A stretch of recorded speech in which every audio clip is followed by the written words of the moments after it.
another episode of Roses Are Red podcast with your host, Mrs. Red Rose, her co-host, Sam I Am from the Married Couple Podcast, and AC from Midnight Media. Welcome in, everyone. Welcome in. Hopefully, everybody had a wonderful Thanksgiving and had a nice family time. Everybody. It was as best as could be expected with dead friend. Yes. Yeah. Yes. So condolences rough. to you and your family. My condolences to everyone who's lost a loved one lately or wherever, because it is a tragic, senseless thing that I've never felt more pain. But anyway, nice to meet you, Alma. Welcome to the podcast. How are you? Hi, good. How are you guys? Good. We have a show that Alma presented to us. It's Justice for Tommy.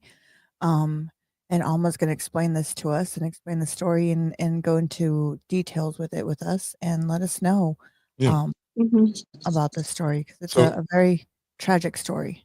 It is. Well, we just, we're waiting for a couple of people to get in. We don't want to just jump right in, but how did you get involved in this? First of all, kind of paint the picture as to. So me and my family like to do little road trips, sometimes like day trips. So we're in Orange County, then we went they're in San Luis Obispo, but they live in a small town. We just ended up showing up. We didn't know the whole city was having a yard sale. So we like yard sales. So we started looking around, driving through the whole city until I saw a sign that said plants for sale. And I love plants. I have a lot of plants. So I'm like, oh, we have to stop by here. And as soon as we pulled up is where you can see the banner where it said, what happened to Tommy? I think that's what it says. What happened to Tommy? I was looking around the plants, which I didn't realize they were Tommy's plants. That's like his garden area. And we ended up talking to Tommy's dad, Bill, and he just told us the whole story about what happened and what hasn't happened since then. Right. And more so the inactivity of because I just read the entire thing out loud for the third time. I think they did a piece on the 2-year anniversary of his passing. That was pretty concise as to what, if somebody wanted to get the cliff notes, but well explained. So when you read it out loud, it's so senseless and it's so ridiculous. Sorry for your loss, Mary Jane Jodry, Tommy's mother. Very nice to meet you, ma'am.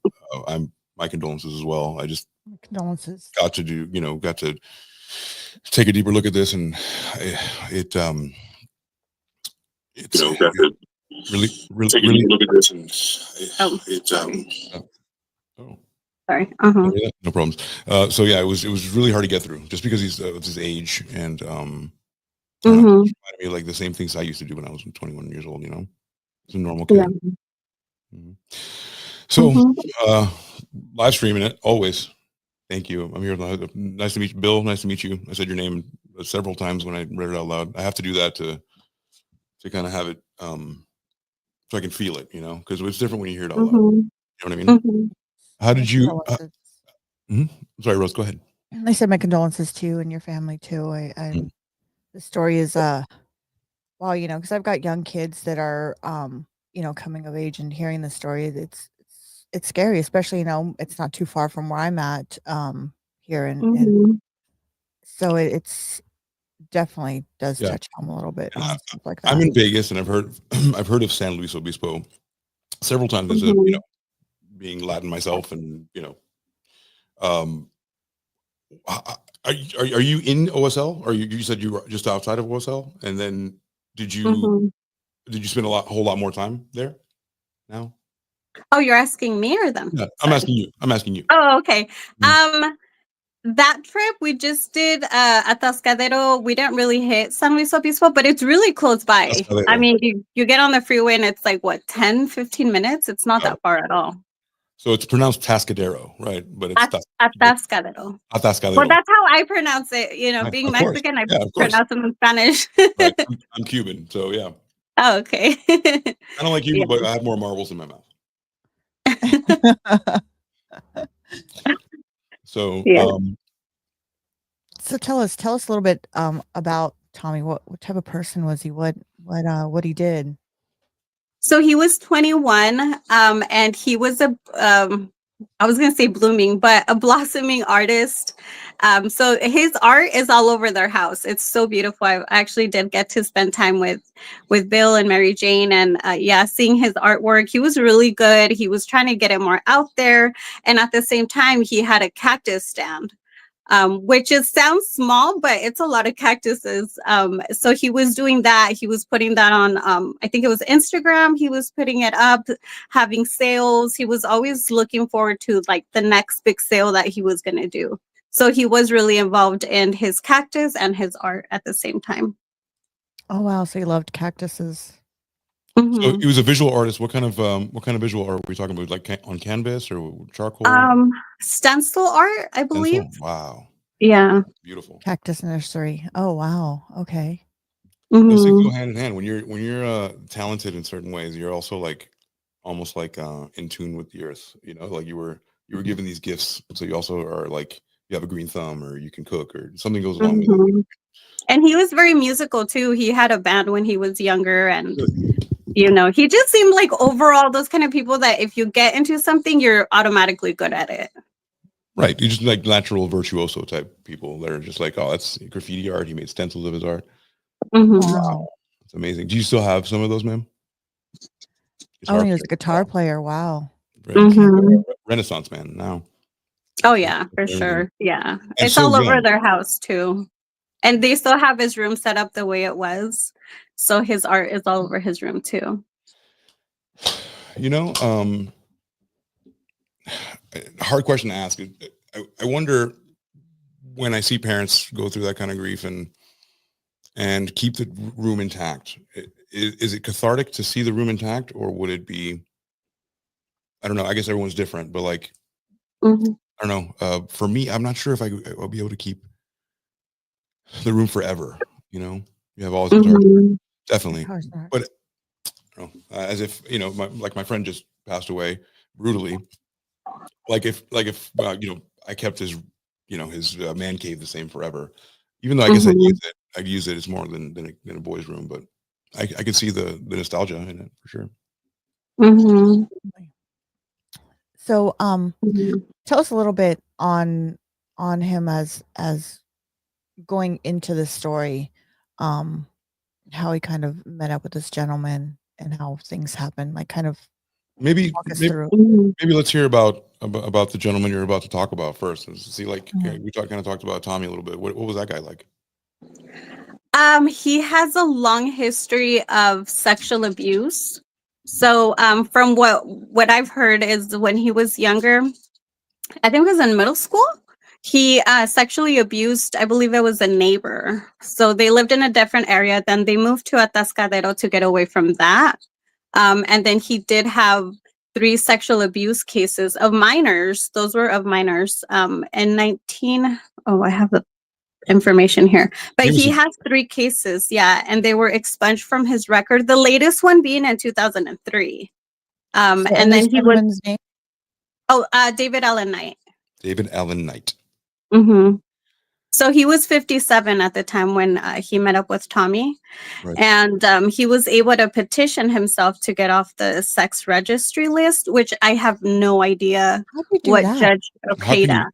What lobby are you petitioning? Like who is in favor of this? You know, like, when we want to know. They petitioned it to the court. So it was the court that okayed it. And there's a lawyer in their area that actually puts an ad on the newspaper saying if you have, you know, a sexual abuse case, then, you know, I'll help you get off the registry. And that's how he was able to do that, which makes no sense because the child he abused was younger, but they used kind of like, if it was somebody that was over 16, then you can get off the registry. So I don't understand how he was able to do that. There's another name for adolescents. There's, you know, pedo is one type of, right? That's young, but there's an adolescent one as well. I'll look up, there's a special word for that, which is not commonly known, but people kind of conflate that, right? People think like this is like, you know, between 0 and age 17. It's not. There's like layers to it, but So the guy came in with 3 charges already. Mhm. How did they? Oh, here we go. So Jeffrey Stein is a lawyer who advertises that he can get anyone off. So there must be so the Mhm. way I see it, there's a power vacuum. Like Like a everyone is loophole. like a loophole. Like, well, Yeah. everyone needs to be defensed, right? Everyone needs an American. If they're an American, they can, most definitely get everything that's afforded to them. Yeah, but when you have Oh, 3 There's got to cases, be that kind of guy. There's got to be that kind of guy. If there's, everyone trying to, yeah, but okay, so when he did that, the other 2 were already in the past. right. So the other 2 were 1993 and 1996. Wow. The 2003 one is where he was, after that, he was able to petition. So I guess there's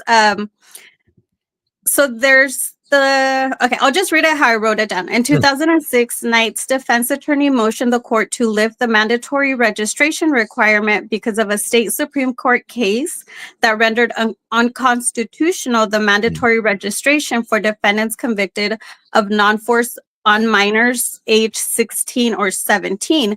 But the thing is, when the 2003 case, when he started abusing him, the minor was 14 when it started. Right. So that's where it doesn't make sense. And this is supposed to be if there was non-force, but the abuse was force. So that's where it shouldn't have been able to happen. But for some way, his lawyer did it.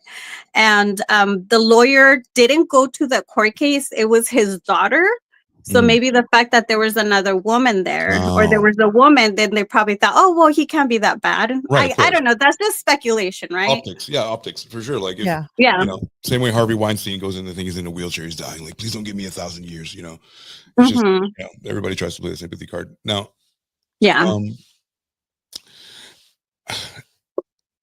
that guy basically, the defense lawyer obviously knew not only the loophole, but like understood that there was a precedent set by. Did you say the California Supreme Court? The California Supreme Court gave them precedent, and he got to cite that, right? To cite like, well, it's unconstitutional for us Americans to be on a list. Are you going to list us out, and like categorize us, and that actually happens to us very much today.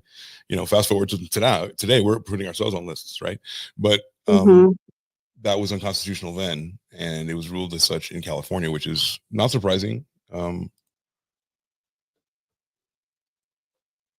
Mrs. Jodry said when he petitioned, the young man had to become older and he had moved out of the area. Knight and the lawyer's side knew that they would, so they basically aged out. Like it started too late for him to face consequences while he was still a minor. It's horrible. Yeah, still doesn't make sense though. That's how you game the system. Yeah, and don't you not think for a moment that people who are sick in the head are not home trying to figure out how to get away with it? It's awful. Sorry.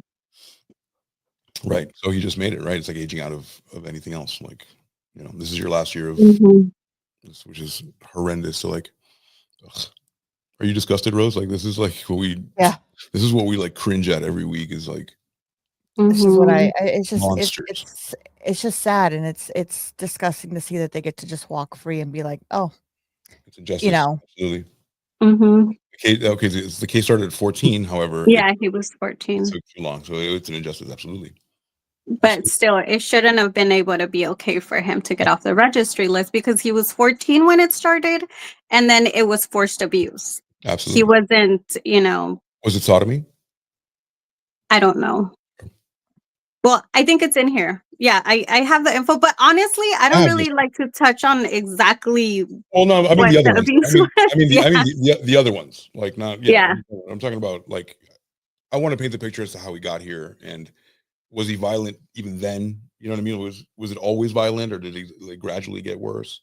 Those are no, because he started abusing when he was in middle school.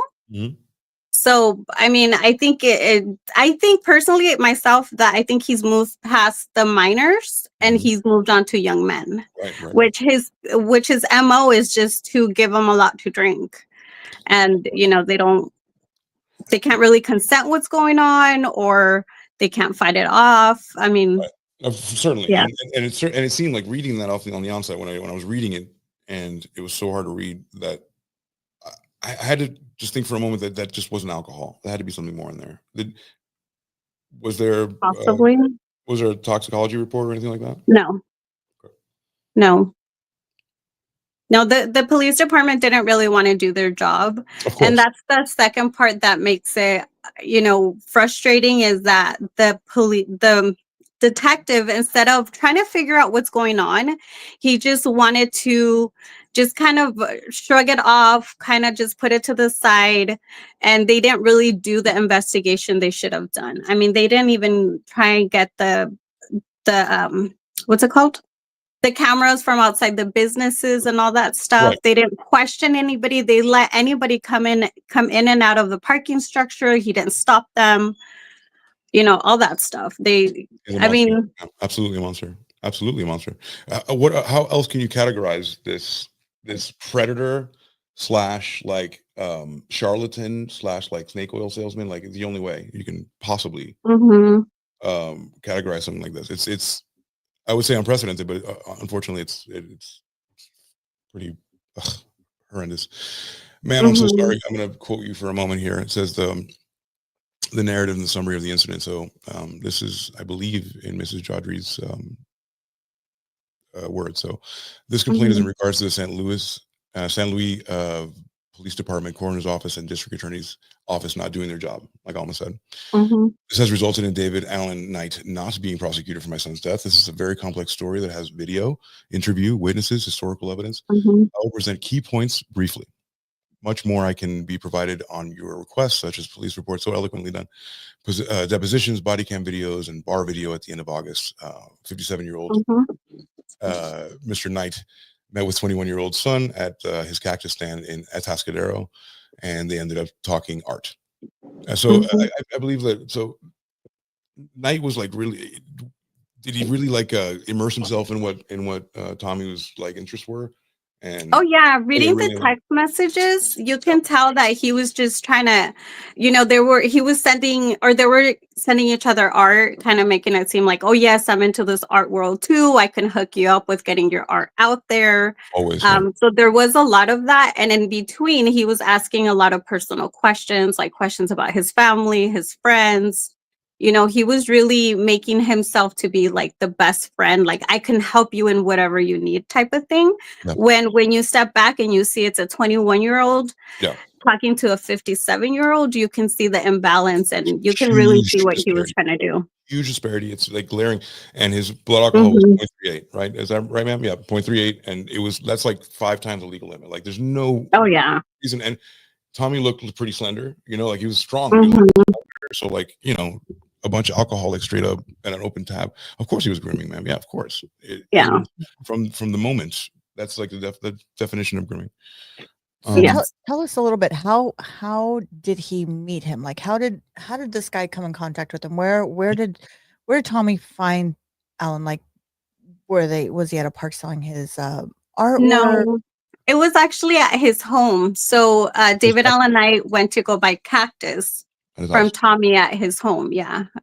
So that's where they started talking, and he put in the excuse of, I think he put in the excuse of like, what soil should I Yeah. use or stuff like that. I remember reading that in the text messages Yeah. to get connected with him. Yeah. Yeah. And then it With the took off rapport. from the art. Yeah, he knew what he wanted to do. He knew like he wanted to know him better, and he figured like he's an artist. He does cactus, and by Mhm. this cactus, he's probably really into soil and like how to the process of it. All I have to do is sound interested in everything he does, and young kids are impressionable. They're like, wow, this guy, this older guy, like that looks pretty put together, cares about what I have to say. I Mhm. care about that stuff. I was like, oh yeah, anybody validation. Mhm. You don't know what you don't know yet. He was Well, just getting, especially if he was like, I'll help you, of course, promote your stuff, get your stuff absolutely, out there. Of Yeah. course. Anybody that absolutely. says, hey, I'll help you promote, you're like, really? Okay, well, what do I got to do? Really, of course. Mhm. Yep. So here is we can keep telling the story, of course, but here's some Oh paperwork yeah. as far as the prosecuting attorney. The Mhm. cactus nursery is on our large property. Oh, so you have okay, so Yep. it's on the large. Exactly. Yeah. Oh, the Oh flowers, yeah. not yet. So yep. Yeah, so they started like just communicating, and you can see Knights wanting to get together with him, and kind of Tommy being busy, and he just kept going at it until they finally made plans, like, okay, well, we'll hang out, we'll talk about art. They'll go to the San Luis Obispo graveyard Yep. I think it's called like the graveyard thing with the art and all that stuff. Mhm. So that was the excuse he put for them to hang out. But again, he How did- wasn't that into art. Like that wasn't like I Rose. don't Like he think wasn't so. like that serendipity that a guy met another guy that likes art. He made himself interested in what he wanted because that was a target, right? Mhm. But how did he meet? Like, did he meet him online, or is just walking, or You know, He sells cactus, so like yeah. Yeah, and he does. Yeah. I believe at that time they still did have the cactus sign out front, but Tommy also put his cactus online and on Instagram. Oh, okay. Yeah. Text So I messages don't going know if on he for 2.5 just months. because they live close by, or he lives close by to them. I'm gonna say maybe 15 minutes away, The something text like messages that. went on for 2.5 months. Could you imagine the sheer will of this monster, this like charlatan, to like continue to pray and to nibble like as much as you can over and over. You wear people down, Mhm. especially a kid. I feel for him big time. Yeah. Okay. Oh yeah. Probably. Of course. Oh, I'm so sorry. That's my dog. Oh, hey. Okay. What's his name? Her name's Padme. Padme? Yeah. Oh, wow. That's awesome. Yeah. She's half beagle, half lab. So she's really hyper. Look at my dog. His name is Anakin. No way. He's got the high ground. Yeah. Okay, sorry. Anyhow, yeah, so I mean what they're saying is he probably saw Tommy hanging signs around the neighborhood too, maybe. Yeah. And that's how But just he kind of was really went- close by. But Rose, I promise you that he was scoping out beforehand. He figured out what he wanted to say to him. He thought about how he wanted to approach him. Like it was tailored to him, so he would feel like he made a I just fast find friend. stuff like that, just a guy to groom someone that, like, it's just disgusting to, you know what I mean? It's just like, Mhm. Absolutely. and to know that you're walking around with nothing, like you're walking around, you know what I mean? It's like, Mhm. like you kind of feel like, okay, where's our system? Mhm. Well, I mean, Yeah. you And can't that's the thing. but Like also you can't stop that because they are of 2 men of age, so like you have to stop everybody that's doing it. Like, unfortunately, but he was 21, but he did look a little younger. He did, didn't. I don't totally. think he looked 21. He still had the baby face. Mhm. So I think that's where probably caught his attention as well. Yeah, Because he was unfortunately, we'd be opening the door to like anybody who looks young to get like stopped and frisked or like stopped and like, hey, are you okay? And I can see where it's a slippery Mhm. slope as an American, right? Like you can tell, like you can say like, would I want to be stopped if I'm walking with my dad, or whatever, or maybe grandpa and grandson, like 50-50, like it's human trafficking if it's like that kind of scenario with like with a man and a small girl. But what if you're wrong? You know what I mean? Well, okay. So once we get to the bar scene, we could talk a lot about that a little bit more. Yep. But I mean, even the people around, they did say it did look a little weird. Yep. So I think it was very obvious to people that these two weren't related. Like there was something off there. And I think that's where it's important also for people, if they see something weird, to say something. Right. Because it didn't look okay. And when he walked into the bar, to say, oh, give him as much to drink, he's a very thirsty boy. You're not going to say that about your, absolutely not. your grandkid or something like that. So there was definitely something off. Then that's what I wanted to set up, because I know that there was some like off-putting things said in that scenario. So I was like kind of setting that up because I want people to see both sides of it. It's tough to like stop everyone. And I think that those people are that and then you're like, dude, this is my grandson. What am I supposed to show you my license that he's, and then travel would be like impossible, and just getting around and just explaining why an older person is with a younger person. That is a thing. But also, like, when you see blatant signs like we saw in this thing, people have to say something. The problem is they'll go up to Tommy and he'll get carded. He's 21 years old, and at that point you're kind of making decisions, but it's not that easy. It's not always black and white. No, but also, I mean, another thing of it being dangerous that he's not on the registry, because I mean, I don't know, as parents, you always want to look around the neighborhood. I've done it before. When we moved in here, I checked, okay, let's go to the registry list. You get emails when somebody moves in, but him not being on the registry list Right, that's crazy. makes it more dangerous too. Oh yeah, Mr. Jodry, I'm only doing this for our listeners so I can understand both sides of like what different Americans might think of this, which is horrible, but some people have different opinions, so I want to make sure to touch on everything. But yeah, that could be a way of looking at it. Alma is the ultimate voice. Yeah. So tell us, walk us into the story. Walk us into, from Tommy meeting him. So we know that he was messaging him for about 2.5 months, maybe a little bit longer. And then from there, what happened? So they made an appointment to go hang out that day. When David Allen Knight showed up, Bill was there, and he asked Bill, "Are you the dad?" And Bill said yes. He went to go get Tommy. And Tommy told his dad, like, "Hey, remember, this is the guy I told you about. We're gonna go look at art." Apparently when they went, it was the week the university students were moving in. So that part was closed, or they couldn't get to that part, to the I can't say it, architectural graveyard.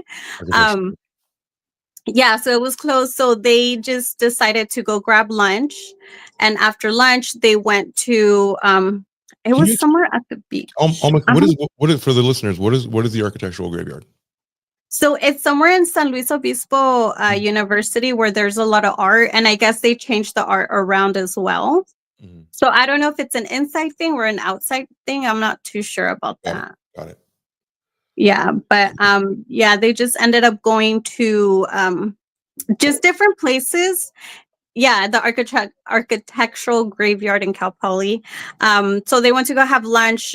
They went to, I think it's a park somewhere in the beach. I forgot what it's called. I think they'll probably remind me. The student senior projects. Okay. Yeah, so the places where he took Tommy are places where he has taken other young men that he's sexually abused.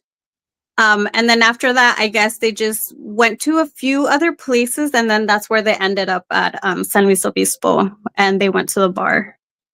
So this is the sites that are pretty much, are we on the money here? This is the area.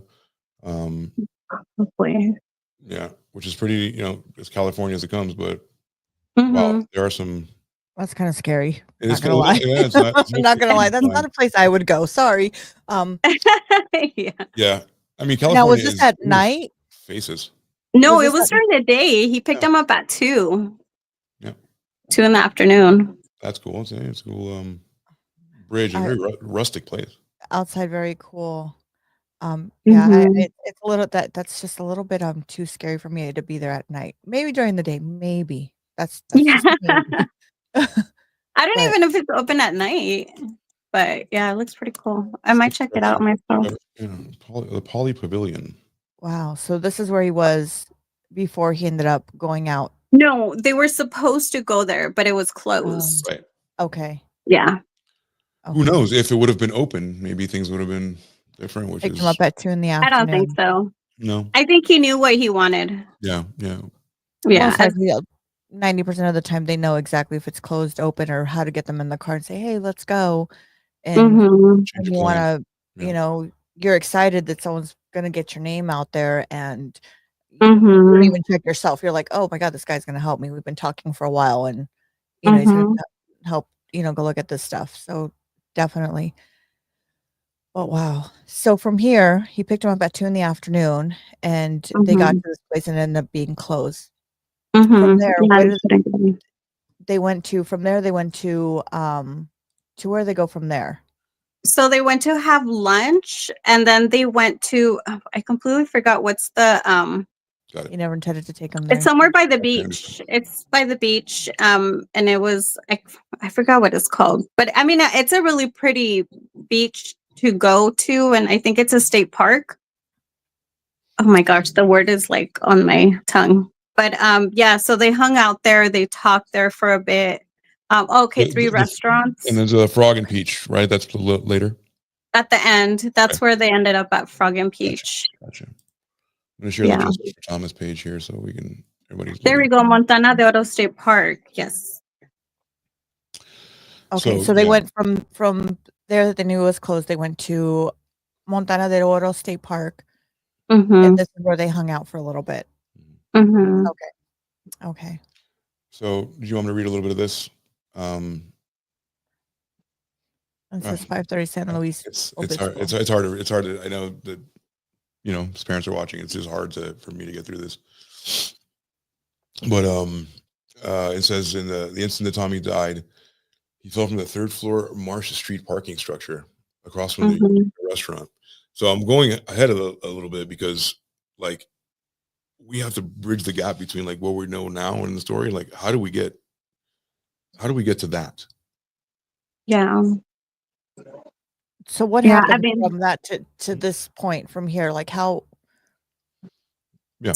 So they went to the bar, and that's where they both walked in, and David Allen Knight told the bartender, like, give him as much as he wants to drink. He's a very thirsty boy, which is every time I say that sentence, it just gives you something, because you can see where the intentions were. Of course. But as a bartender, aren't bartenders supposed to, like, if they see somebody, they're liable. They can be liable. Right? That's what I thought. I thought they were liable. Like, I know that, bartenders are liable for if someone's too intoxicated. Right. And it's they their get job into to a cut them off. car. Yeah, they got to cut them off. And, they didn't cut them off or take the keys or something. I know that the bartenders or the facility is liable. Yeah. Yeah, but at the same time, David Allen Knight was switching his drinks with Tommy.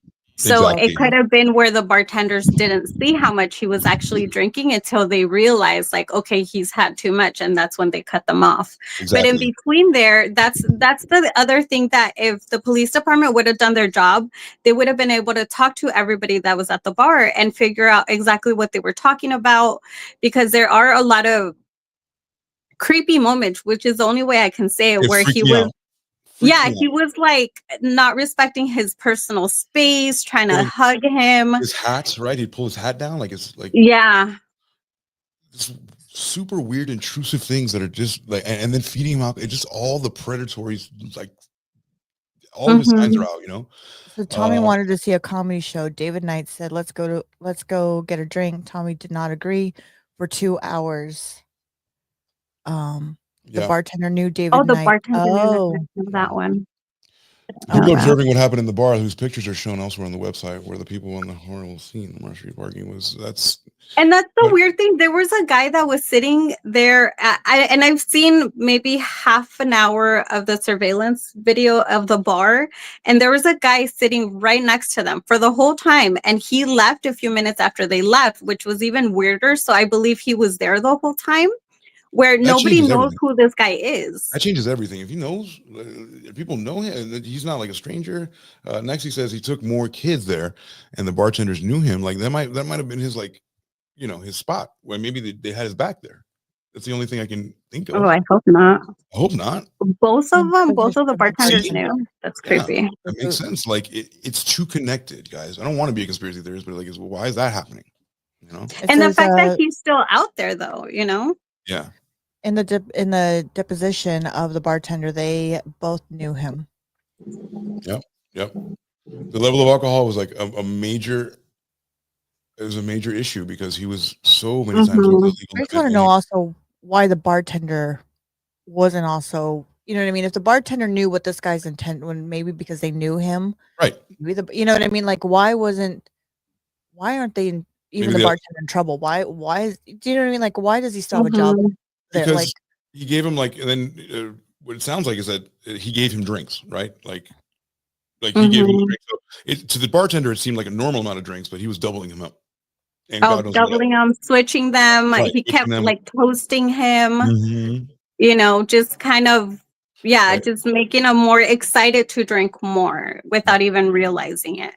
The Jodry said here in this quote, it says, we knew through special subpoena and testimony that David Allen Knight, 58, of Atascadero, gave him 6 rounds of Jameson whiskey and Patron tequila. If I have 6 Jamesons at this age, I will die. That's too much. Tequila during 1 hour and 10 minutes. That's a huge amount of alcohol for an hour and 10 minutes at the Frog and Peach Bar with the intentions of getting Thomas beyond intoxicated, of course, inebriated, like no faculty, at that point, which was evident when he left there. They said, big tips. The bar is a horrible place, targeting young people. Oh my gosh. And that's where all the kids go. San Luis Obispo or downtown San Luis Obispo is where all the Cal Poly kids go to drink. Right. You know, And so if you know this place, like the bartenders are not going to say anything, you're going to keep going. these kids are smart. This is California Polytechnical Institute. Like these people are there's a certain level of academia you have to reach to even go in there. So like,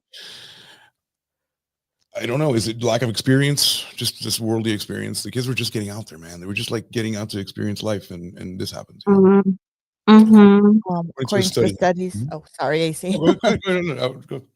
According to the studies, Tommy, for his size, he had to have had 11 drinks. Right. Wow.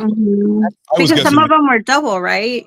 Four times the legal limit, twice the legal limit. You're already shit house. You're talking about 4 times the legal limit. I couldn't imagine what he was going through, like, and everything's spinning at that point, and you're like, you kind of like you're churning inside, and that's why he probably, you know, wasn't able to stand and walk the whole way back, which is horrible. But you can also see in the surveillance video where he's and I mean David Allen Knight, he just kept looking for excuses to touch him when he grabbed his cap and put him on his lap, like. All that is weird. Apparently, he did like an off-color joke that was in a sexual nature. So it's the weird thing is like there's people there and nobody said anything, and especially the guy sitting right next to them. Like he had to have heard what was going on. Of course, and it's ultimately not I mean, 2 adults doing what they're doing. Ultimately, but you know what's inappropriate. Even for if they're both 35 years old, like somebody's talking to somebody like that, like, do they want that? Is that something that's well, you know? I don't know. I think I would try to help that person if they were. Yeah, and nobody did. Well, especially now in day and age, because this was just recently. This happened in 2 years ago, right? Or no, 5 years ago. 5 years ago, 2013. No, 2019. 19. So this was just recent. So it wasn't something that people can just say, hey, you know, especially back, you know, I mean, I remember growing up. I'm 45. I remember growing up. Everybody would say, careful with your drinks because they'll roofie it. They'll put something in there or cover it up. Make sure you don't ever take an open drink from somebody. Or if you see somebody hand you a drink, don't drink it. Since the dawn of time, since drinks were drinks and girls were girls and men wanted to, you know, trick them into always there was always some elixir, something that you know something people's drinks. It's as old as time. The whole time he's head down, Tommy could be seen looking at the door, planning his escape. Yep, he did kind of like he was like triangulating, like how the hell do I get away from this touchy feely kind of freak. He wasn't into it after a while, but he didn't know how to get out of it. He didn't have the social skills to get out of it yet, you know. And I felt so bad, you know. Psychopaths like to test people's boundaries to see how far they can get, and the fact the bartenders knew him is indicating he felt comfortable in that place that he has done. I'm telling you. He has done it other times. That's so true. That's why the bartenders didn't say anything. That's wild. I got that immediately. I felt that immediately because there was too much leeway. There was too much like everything's all good. Don't worry. Like, what do you mean? Don't worry. What are you talking about? Like things are not good in any part of that video. So I don't know. I felt for it, and the next part it was I really get for it because this guy, this night guy, switched it on him so quickly, and it was such a dirty move that I almost barfed in like when I first heard this. I was like, I felt so bad for Tommy. Right. Exactly. Tommy had no experience. I liked right. Exactly. That's that power dynamic, right? Exactly.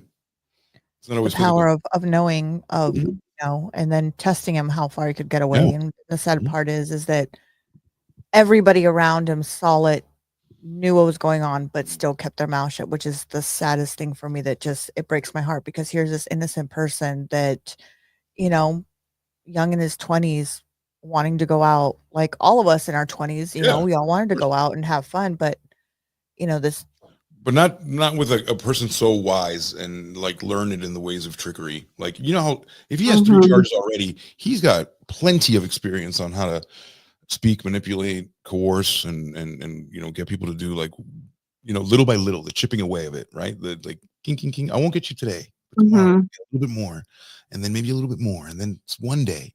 It's the long game. If you have that kind of patience, you can wear anybody down. Yeah. And like you said, yeah.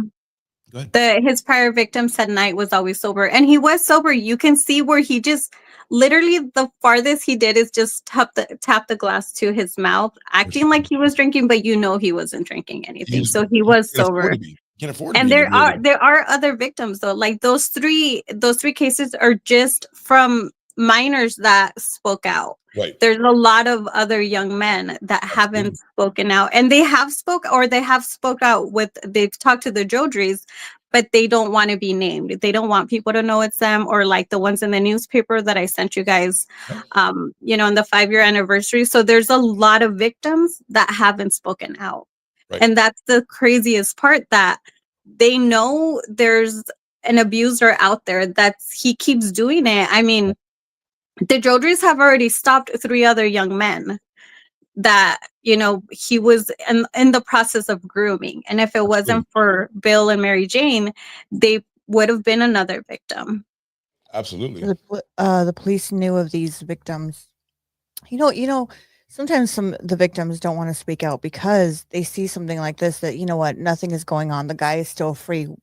If I say so, no one's going to believe me. Yeah. Well, why would I try and ruin my life for somebody who's not even going to be taken seriously at the end of the day? Yeah. And that's the sad part.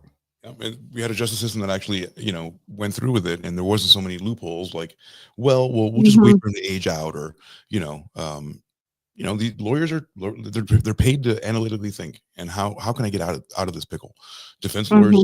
So as much as I have to respect them, like it's a grimy job. Something like Alan Dershowitz does a grimy job getting people off of, like, and Epstein and all these folks that clearly, like, let's level with me, dude. I know you did this, right? But like, I have to defend you. You're an American, right? Everybody gets that, but it's a grimy job. So after they had their drinks, right? After they had their drinks, what happened after that? After the drinks part happened?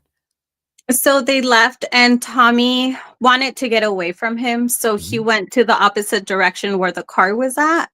And he was trying to get away from him, but he was already, very intoxicated. And he did at one point fall. He passed out because he hit his head. Right. And there was apparently there were people from the bar that had seen him. They were watching him, so they did call 911. But the operator asked, is he a transient? And the person, I don't know why the lady said yes. So they sent a police car instead of an ambulance. Right. But by the time the police car passed by, he was already awake. Knight had already woken him up. And he kept running away from him.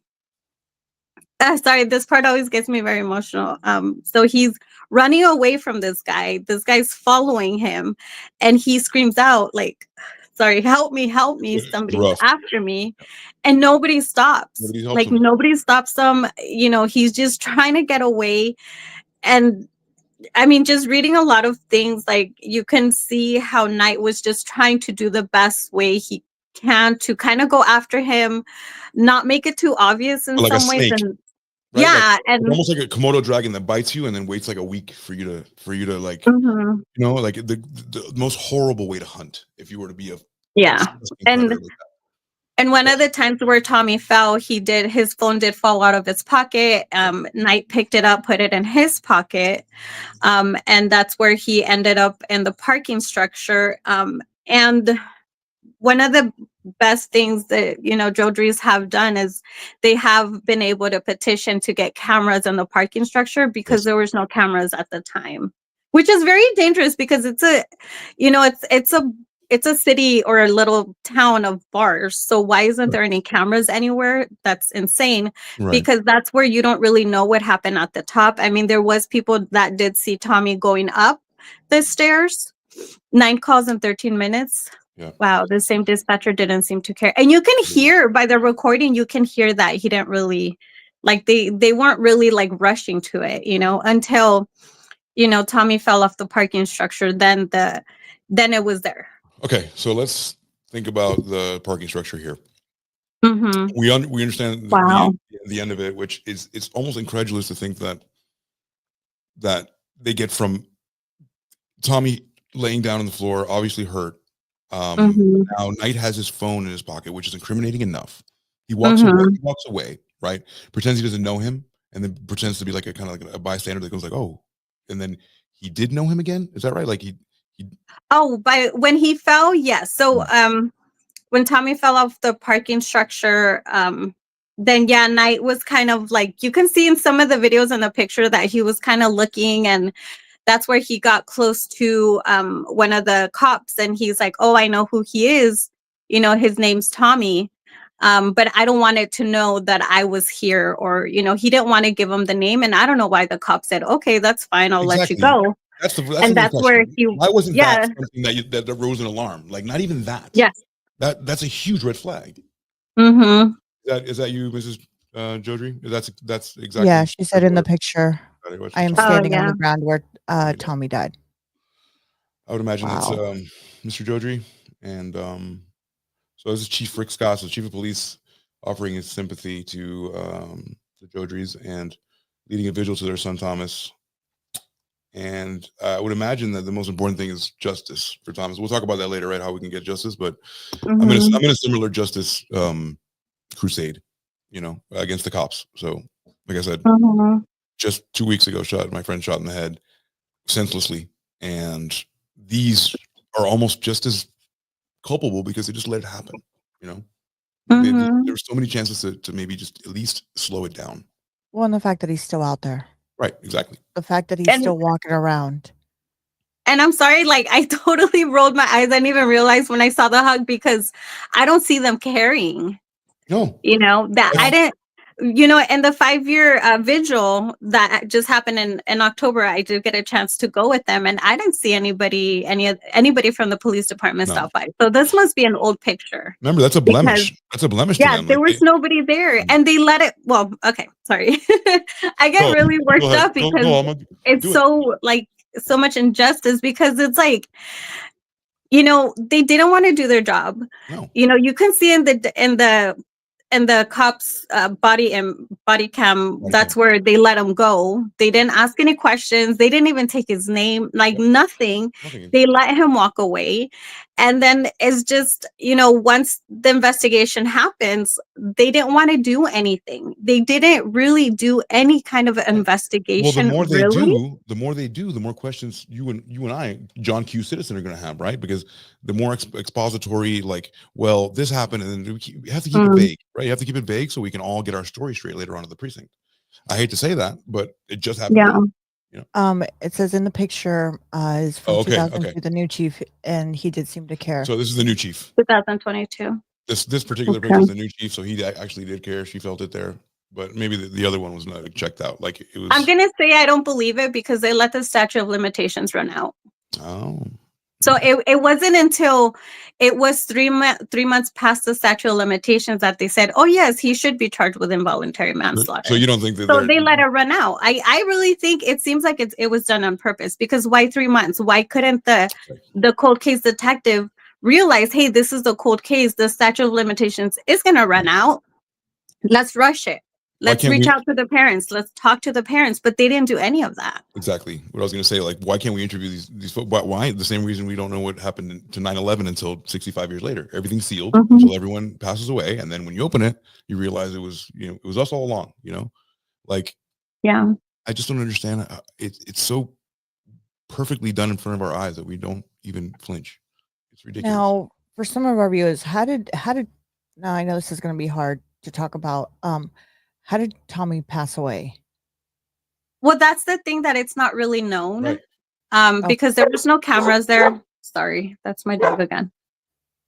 Oh, just stopped. Okay, so there's no cameras there. Like I said, they didn't really do an investigation. By the time they did the second investigation, there is known that there was some hands or some fingerprints, I believe, around where he fell. So yeah, that's the thing, it's not really known. Hold on. Yeah, that's why it's still kind of a mystery, right? Almost like that's why it's still up in the air. That's why we're trying to like talk about it, bring awareness to it, because more people have to know that Nobody did their job in this small town. I would imagine that there are more cops than they need. You know, we're talking about California here. They're probably overstaffed. They're probably a bit militarized. They probably have some really great weapons in there that are not getting used. And I'm sure there's funding that they're not being Oh my gosh. utilized. Sorry, Right? talking about funding, they just put in some high-tech trash cans, recycling things in there.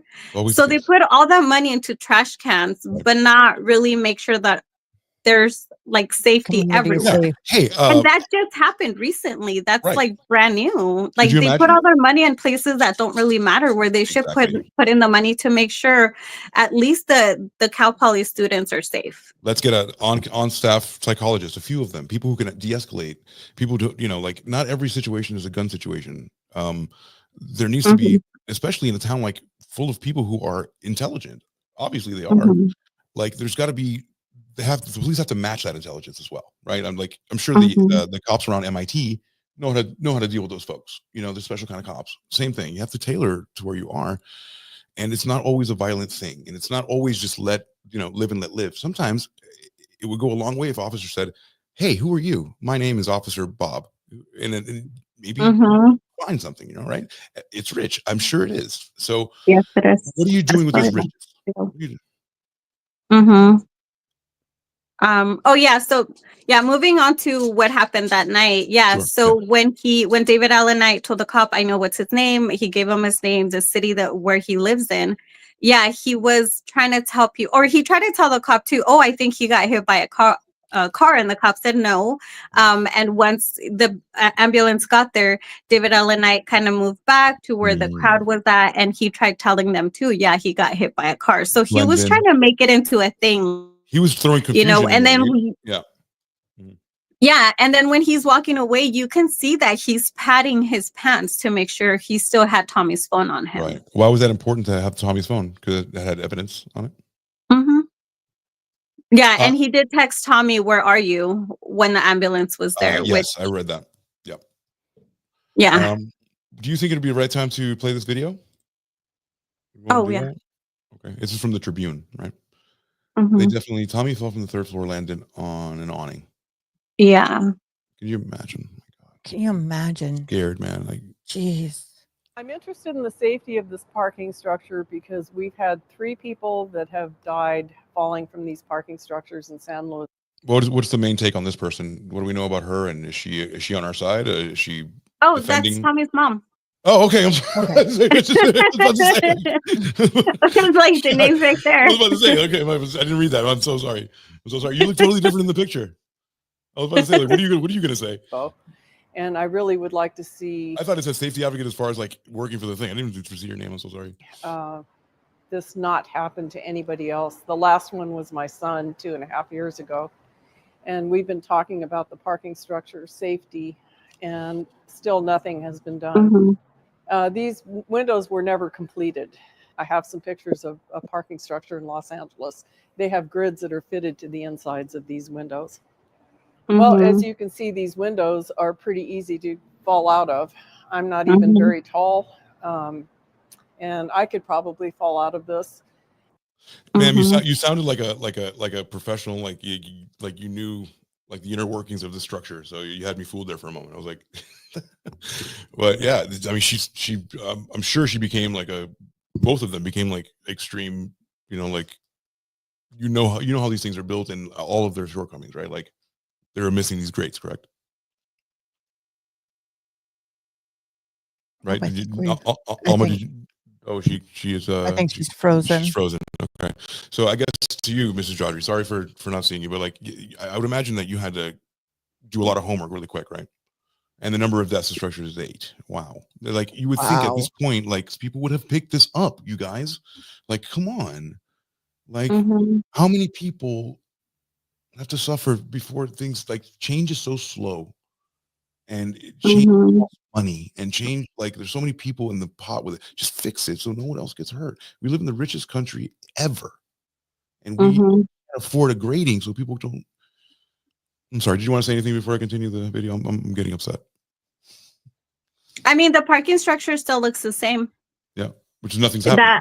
It's still, yeah, you can still easily fall off of that. Okay. Mm-hmm. Oh, Yeah, I I've been have been doing doing this this for. around the clock 5.5 years. Wow. Mm-hmm. that doesn't make any sense. So 5.5 years and Mm-hmm. nothing's changed, and 8 people have suffered from this, and not to mention the rippling effect of the families that are shattered. You would Mm-hmm. think that somebody in their best interest to put up a fence, like some kind of enclosure, right? Like this is elementary. And Well, not only that, but Mary Jane actually does still. She talks to students, trying to make sure they know about safety. About safety, like when you go out to drink. Oh yeah, of course. safety But awareness. but I should be able to go out to drink, or anyone should be able to go out to drink and be a bit Yeah. inebriated, like we can be, and know that I'm not necessarily going to be tossed or can fall from an Oh, unsafe structure. Like that's why we live here and now. You know. okay. Hold on. Sorry, I'll be back. Oh sure. So I just don't get it. can't they? So here's the thing: can't they sue the parking structure? Now, is that a possibility? I'm not entirely sure who owns it. If it's a private company or if it's the city who owns it, I'm not sure. Mr. and Mrs. Jodry, if you know. Yeah. If you could you sue them? Could you possibly maybe go that route to actually get something fixed? Right. Well, I mean, so San Luis Obispo County recently received federal money for infrastructure, $1 billion, and what she was enumerating here, what she was like showing us that would stop most of these like unfortunate and horrible deaths and injuries is so pretty like simple to put together. It's not like you know, It's owned by it's the city. owned by the city, which is a very rich city. What do they do? So City Hall Yeah, is just I sitting on mean, my statistics. nephew went to Merced University, so I know. My best friend Yeah. my friend just flew in from Merced right now. He's probably downstairs. My wife just picked him up. I'm very familiar with it. So I'm just wondering, which is just crazy that you've Why? had exactly why Why? haven't they done nothing about this? Why hasn't the city? Obviously, it's not one or two. We're talking about 8 deaths that have happened. And horrific ones for a small town. Representative Salud Carvajal got the money for them. So I would imagine that they worked hard to do that. But where's that? It's like it just turns into a slush fund. Hopefully it happens. But could you imagine if anyone else got hurt from this? Yeah, Like, it's no but, excuse. There's no excuse. Like at this point, so many people. It's all on you. After the second person, it's all on you. City of OSL. It has to be. I mean, I would like to know if something happened to those children. Would they right away do something about it? Exactly. And if it was private sector kind of because if it's a private company, they're fixing it like that. There's people are passing away. That's going to be fixed tomorrow. You know what I mean? Yeah. Yeah. Mhm. Use a little bit to fix the structures. I hope so, because I don't know. But I mean, what does it take? It's already been 5.5 years. What does it take? I mean, what 20 more people to pass away for them to do so? Like, what is it going to take to actually? It's already get gross something negligence. done? Like Mhm. our friend of the show said, like it's already gross negligence. Like the second person to die was way too many people. Mhm. And from after that, it's like looking at a sinkhole in the city and being like, like watching people like fall like lemmings into a sinkhole, and you're like, well, we should do something, but Mhm. it's too early to do it. Let's keep looking at it. Like, I'm trying to be respectful here. If Absolutely. it was their own, that they would absolutely. If it was one of their own, it right. would be fixed like that, like no course. problem. Of course. But they would rather spend all the money on the fancy trash cans. I just had to laugh when I saw that, because you can tell right off the bat they were really expensive. It was a lot of money to just put into trash cans. Yeah, recycling is important, They were but proud of them, people's right? lives are more important. They were so proud of them, I bet.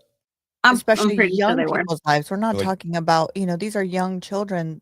I mean, not Mhm. children, but young These are people. our future. that- It's like a future people, like a future leaders, Yeah. future like Definitely. cities, pillars of the city. Like this, of course. Like Mhm. you're losing your young ones to like something so preventable. I'm literally seething. I was so mad reading this. So mad. Mhm. I don't know where do we go from here. Like so I guess, do you want to take us into the finale here, Alma? I'm not sure if we don't have time, but like how does it go? Yeah, we still have an hour. We've got about an hour left. Okay, cool. We'll unpack it. Okay, so yeah, the ambulance took Tommy And that's where David Allen Knight went to the Jodry's house and told them, that, my So husband started Big Brother, Big Sister in San Luis Obispo County. Oh, the 44-year registered registered nurse. That's right, Mr. Mhm. Jodry. I did read that you were a registered nurse at the same hospital that we're going to in the story. Is that right? So Yeah. you made a personal call to the nurse's station. Yeah. After David Allen Knight told him, like, there was an accident. He tried to make it seem like Tommy ran away from him. Well, I mean, not ran away, but just kind of disappeared on its own, on his own. Like, I don't know what happened to him. I heard an ambulance, so that's where Bill called the hospital. But the weirdest part is, like, he shows up to their house. You ran there to make sure he had the first story, right? Like, yeah. Mm-hmm. And not only that, but he told him. But when Bill was calling the hospital, Mary Jane was there and she was trying to ask him, like, what's going on? What happened? And David Allen Knight just told her something like, really mean, like, really, you can see his anger. He was just like, I'm trying to listen, like, shut up, I'm trying to listen, or something like that, where, it did kind of make Mary Jane kind of step back, like, oh, okay, like, this is insane. And when did you first smell bullshit? I'm sorry. When did they first, like, it must have been so intense to, like, get that from him, and then, like, why are you telling us this story?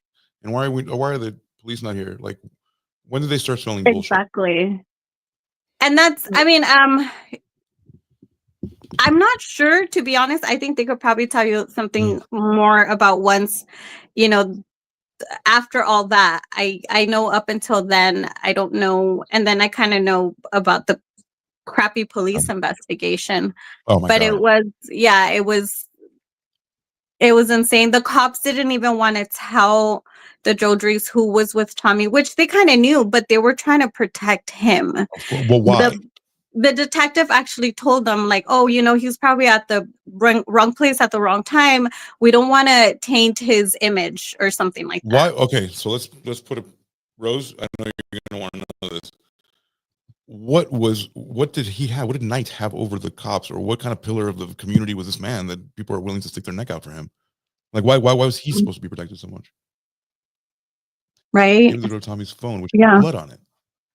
Wow. I'm. Oh my God. Gross. You would think, like, this guy, he was there. He had his phone. It had blood on it. Right. We're going to investigate him. But no, they were just like, no, he's, he was just a bystander. What's the deal? Like, what do they have? Like, there's I'd like to know, like, it has to be. Why wouldn't they say, why did you have his phone? You were there at the scene and now you're at his parent. Why? How did you go so quickly from here to here? You know what I mean? Like, I would have so. I know what Mary Jane looks like now. Mary Jane, never not confuse you for I have so many questions. Like, it's insane. That's why it's still a mystery, and that's why it's horrible. Look, he's a good-looking kid, man. And I see, he was kind of slender, like, drinking so fast like that, and like getting goaded. Yeah, and that truck, the truck he was in front of in this picture is a truck that he had just bought for his cactus stand, for his nursery stand. Everyone asks why Knight gets away again and again. Excruciating for you to get that question over and over again. It's going to be the worst question to get. I'm sure. But so many people care.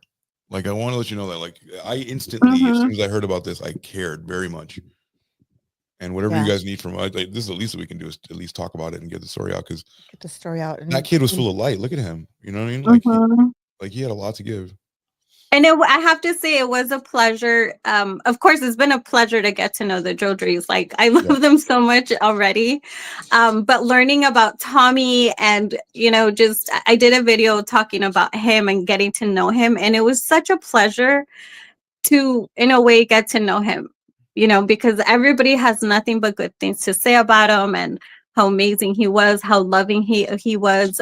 In making the videos, I have had a lot of, people that went to school with him to just say the sweetest thing about him. So it's so question. Horrible. So you did you interview a lot of his friends? What was the general consensus? I mean, obviously everybody was a small town like that. A lot of people are completely heartbroken, but like, they are. What was still that like? To this day? I mean, it's just them saying, like, he was, he was there for them. He was like, some people just saying like they just remember him with so much love. And I did get to meet one of his friends when I went for the visual. And you can just see this is still very raw for a lot of them too, for a Of lot of course, his friends. for sure. Especially not seeing justice to be done, of course Mhm. I'd be furious if, this is, you have like, pretty much you have a lot of the proof there and you just Oh let yeah. this guy walk not once or multiple times. Yeah. And this guy's still walking around with this fucking chip on his shoulder, like, huh. What is the protection Oh about? yeah. Why are we protecting a person? Why are we so quick to sully anyone else's name, but we can't Mhm. jump to conclusions with Knight? What did he have? Mhm. What ties did he have? Like, was he particularly well to do? Did he have money? It says the No, detectives they did not have even call Knight money. in 5 days. So 5 days after this happened, the detectives didn't even not call for any With a questioning. bloody phone. With a bloody What? phone. What the? Mhm. If you had a bloody phone, Alma, you'd be in cuffs tonight. Mhm. Yeah, Mhm. For sure. absolutely. And that's the thing, like there's practically no investigation. Right. They kind of let it go. What was the excuse? Then reopen it a few years later, and in between, the Jodrys did have to. There was a civil lawsuit which got thrown out. I have no idea why, but What? thankfully, in that civil lawsuit, they were able to get all the information the cops didn't want to get themselves. So Lord. that's where they were able to get the body cam Exposition. footage, the bar videos, the 911 calls. Like they're the ones that did all this investigation. Yeah, And when they finally reopened it, the cops didn't. I don't even think they looked at any of it because they didn't want to return the phone calls either. because once you put all that stuff together, once you play detective for real, Oh, you realize that they're the culprits of this like whole thing. Like it could have been prevented, and it paints a picture of them being overfunded, like like they were bored. They actually had to work one day, and they couldn't be bothered to do that. Like it's ridiculous. And you know what? Next, he brings up a good point. What's his occupation? Yeah. He actually he's a caretaker for a paraplegic. Okay. So it's like, how do you want any of your family members to be taken care of by him? It's insane. I mean, immediately that's probably the worst job. That or kindergarten teacher is probably the worst thing you can be, right? Like. But now the question is, what is he doing to these people that are paraplegic? And do you know what I mean? Now that's another question: is he doing something to them? Who knows? He might have. I mean, I'd have to know. I'm Like, just gonna say, I don't want to get sued, but I wouldn't be surprised if he is, or he will, because he's easiest target. That's just who he is. He's an abuser overall. Like, plus he's old now. Now he's older. He's 5 years older. He's like what, 60 something. He can't 61. He needs more mental acuity than he needs physical acuity at this point. Like he's getting older. He's not getting better at entrapping people. You get me? So like his time is limited. He's an undocumented caregiver for quadriplegic. What does undocumented caregiver mean, though? So not a nurse. Like he didn't go through okay. He doesn't have. Okay. He doesn't have the proper licensing. I'm assuming. Oh, okay. School for like hospice care, like specifically end of life care. That's even more dangerous. It's like basically saying a family member taking care of you. I'm assuming. Yeah. That's insane. No license. Okay. So I did. That tracks though. That tracks. He's like sociopath. Like he's also like he probably injected himself in that position, like because he's a narcissist. Poor me for being the caregiver for a paraplegic. I'm sure he boasts that all day. I didn't mention the fact. Sorry. Once the Jodrys did write a letter or an email to the chief of police, and he gave it to somebody else. I have it written down somewhere. First one or the one that was hugging Mr. Jodry? The first one, the very, very first one. What they decided to do is they called Bill, Tommy's dad, and screamed at him. What? Why? For complaining about it. Oh, yeah. If you go and ask for like a complaint form, they'll never give you one. They'll be like, well, who do you want to complain about? Well, I don't want to tell you. I want to tell the form. No, you have to tell us first. That's never going to get anywhere. You know what I'm saying? Like, but to scream, to yell at the victims' parents, like they're victims. To scream at the victims, it's insane. They know that they did it. It's called they're projecting. Like Mhm.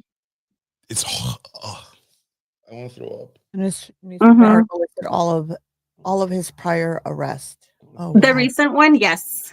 The one that just came So- out in October, yeah. Look at this. This is So tell us from after the accident that happened with Tommy. From Mhm. there, he goes over to his parents' house. He tells them, Mhm. where he's at, what hospital, and he's telling them to, kind of because he was trying to hear the conversation, what was going on. Correct. From there, Mhm. what happens there? From that point on, what happens next?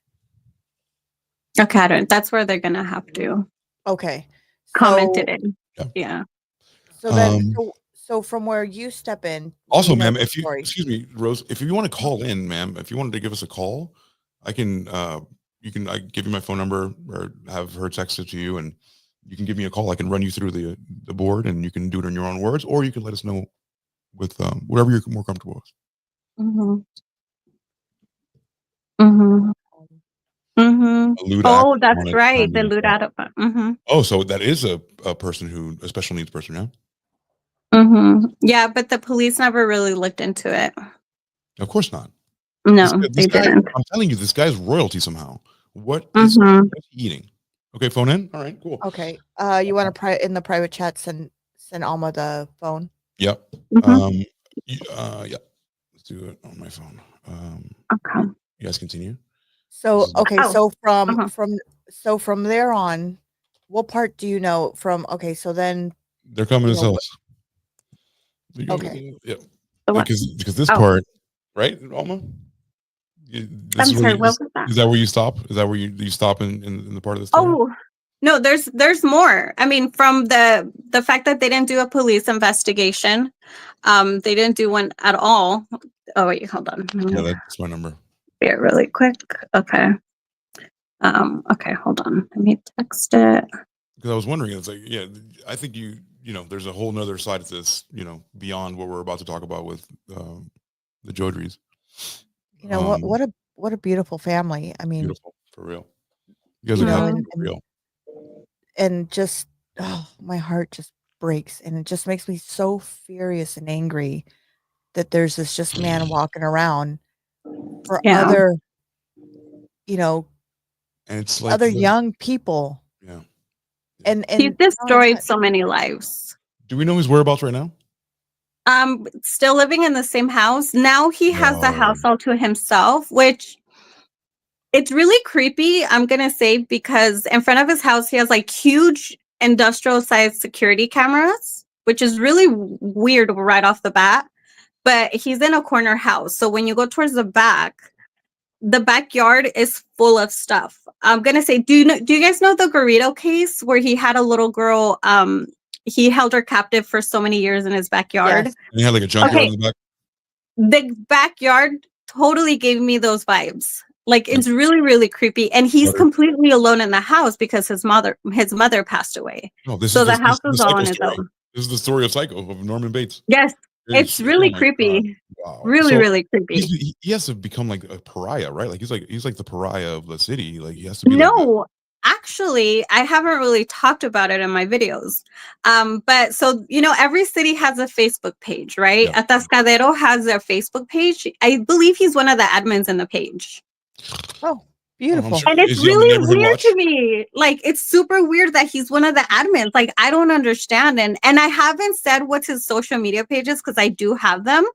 But I'm like, what's the point if he's just going to change the name? If he's going to change, he could just make another account, right? I mean, he's still living his life the same. He's still out there trying to, he's still grooming other young men. It's just the whole thing is really crazy where what gets me mad too, it's like there's so much information. As you guys can see in the pictures, the Jodrys have been doing such an amazing job of letting everybody know in the city. In Atascadero and San Luis Obispo, this is the situation. They give flyers. They had the billboard for some time as well. And the police department didn't really do anything until last year. Just a moment. But that's where. Sorry, I don't know if I should wait. No, it's fine. I'm just talking. Oh, okay. I'm just gonna wait till Alma comes. Sorry, go ahead. Finish. Yeah, so that's where they That's where they continued Yeah. they did the investigation, but the cops didn't really do much. I don't know if you can tell by the police report, where they didn't really get into details like the details the Jodrys have, and that's Of where they course. let it expire and they can't do anything anymore. Sir, Well, they can, but they don't want to. I'm gonna give you a call back, sir. I wasn't connected to my device now, but now I am, and it'll be crystal clear. Promise. You know, do we have a picture of what this guy looks like so people can know to be aware of what he looks like? So people are aware, hey, you know, if you see this guy, stay far away from him. Walk the other way across the street. Okay, sir. If you look at our website, There you go, and the Tommy story, there are a couple of pictures of him. Okay. Okay. Yeah. I was getting through that. Yep. Of David Knight. Can everybody hear? Can everybody hear them? Okay. Yes. Yeah. Okay, awesome. Thank you. Yeah, let me get rid of that so we can showcase them a little bit more. Tough, but yeah. So so please let us know. First of all, thanks for being here. Let us know kind of the next part in your own words that only you can illustrate. Well, it has been such a long ordeal, but you were wanting to know what happened next. Yeah. That night. Okay. Because you know what, this story does kind of keep you at the edge of your seat. Oh, okay. It did. My husband was in the kitchen calling the hospital, and I was talking to David Knight in the living room, and I was talking very loudly so that he wouldn't be able to listen to what my husband was saying. And then he got very rude and mean, and he looked at me and he said, "I'm trying to eavesdrop on this conversation." And oh my God, it scared me to death. Is that when you woke up kind of like racing? Beg your pardon? Is that when you kind of like woke up to like the finalization, like, oh my God, this guy's insane, right? Well, yes, I thought he was crazy, insane, maybe I don't know what to think. Dangerous. Yeah. And I was so this all happened so fast. And then my husband was on the phone and he goes, "Oh no, Mary Jane, they couldn't save him." And I just started screaming. And I just leaned over on the sofa and I was pounding it with my arms and I was screaming. And my husband came in and he kind of put himself over me. And, you know, we were both just screaming and everything. And I just, oh my God. Racked with pain. And then I after about a minute, I looked up to see what David Knight's reaction was because I thought this guy was so awful. Right. And he just was looking at me with his head kind of going side to side, fascinated, just watching, like the weirdest thing ever. And oh God! And finally, he looks at me, seeing him watching, and he starts shaking, trying to think of something to do. And then he puts his arms behind his head and he starts rocking back and forth. And he goes, "How could Tommy have done this to me? Oh. How could Tommy have done this to me over and over again?"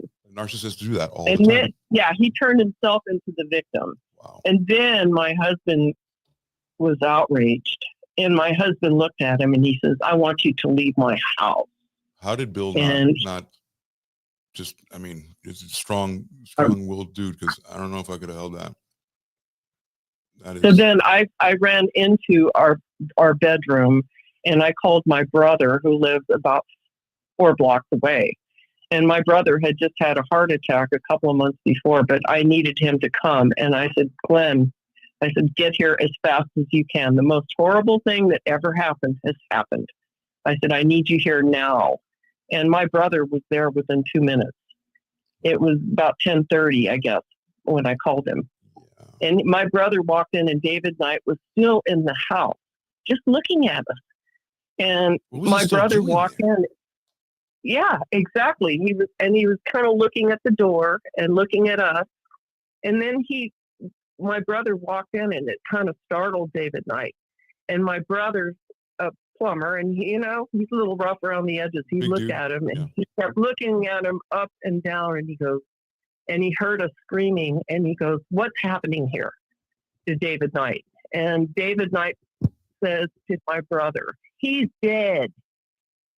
And my brother was shocked. He didn't know what was going on, and he could just hear us screaming, crying, all this stuff. And he goes, "What's happening here?" Again, he said to him. And he said, he put his hands on his hip, and he looked at my brother, and he goes, "He's dead." And my husband got very upset. He said, "I thought I told you to leave." And so David Knight went running to his car. And in court, he says he couldn't keep up with Tommy because Tommy was so much younger. But this guy runs like a sprinter. Anyway, he ran to his car. My brother took us to the hospital, and we got there, and you could just imagine what a horrible scene it was. I mean, to see your son in that condition, it was, I don't even want to describe it because that stuff you really shouldn't talk about. I'm so but sorry. Believe me, it was horrific.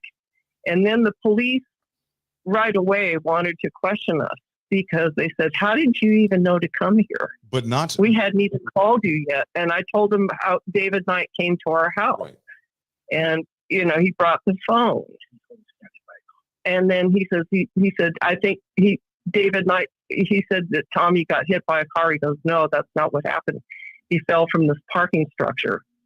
And, and later on, it even gets even worse because, we took the phone, we got called into the police. This happened Saturday night, but we got called into the police department on Monday. And they questioned us like we were, of course, but not Knight, the guilty but people. not David Knight. He and was... then they didn't even call him in until Friday. But then later on, about a month later, we're looking through Tommy's phone. Okay, Tommy had this thing called a Google timeline. You can look it up on Google. Mm-hmm. You can record all the places you go to and so you keep track of where you've been. Yep. And anyway, Tommy had that on. And so it showed everywhere they went for the day. Plus, when Knight got the phone away from Tommy after he fell, it then showed Knight's footsteps where he was going. So he went to that parking structure when Tommy fell, and then you could see that the phone is running away from the parking structure very fast. Yeah, it's trying to... Then he goes around the block, and he comes back, and then at that point in the police videos, you can see Knight coming at a fast pace, crossing against a red light, shouting, "I know him." He can't even see Tommy on the sidewalk, but he's yelling, I know him. He knew exactly where Tommy was and everything. Then he walked up to the police officer who's trying to attend to Tommy. Tommy was taking his last breath at that point. Oh, and he said, "I know him." And the police said, "Come over here." And the first thing Knight says to him is, he goes, "Is he breathing?" And the officer said, "What?" And he goes, "Is he breathing?" And he goes, "Yes, he's still breathing. I guess that's a good sign." He goes, "I think he got hit by a car." He goes, "No. Somebody said he fell from the parking structure." And then he goes, "No, I think he got hit by a car." And the police officer got a little annoyed with him and said, "No." And then he says, "And you said you know him?" He goes, "Yeah, his name is Thomas, and then Jodry." And he's saying it very fast. And then he goes, "Oh, where does he live?" And he goes, he lives in Atascadero, but I don't know where he lives, even though he picked Tommy up at our house, right? Right, of course. That day. And he had Tommy's phone in his back pocket. God. And you can see in the police videos that Knight passed his pocket a couple times to check to see if he still has the phone. And afterwards, he's sitting there, and the police make him move. He said he would not identify him. He says, I just want to go on the record that I know him, but I don't want anybody to know that I know him." Right. And the police just accepted that. Just accepted Come it. on, really? And they're dragging you on Monday morning. The grieving parents are dragging you on Monday morning into the precinct to interrogate you. But this man has something. It's something. And all the people that witnessed things going on, they kept asking the police, "Don't you want our phone numbers?" And And, you know, they didn't take any of the people's phone numbers or anything else. It was too many facts. crazy. It would be too many facts. And Yeah, there was one officer that got there, and this officer put out all the cones, blocked off the area, went upstairs. He found Tommy's hat in the stairwell, and he put the hat on the police car, and that disappeared. And that was about 5 feet away from where Knight was standing, so we don't know where that went to. Well, but anyway, yeah. If you don't think that, Ms. Jodry, if you don't think they're having a conversation about all this just before when they all congregate, I mean, there's no other explanation. And why this man is something.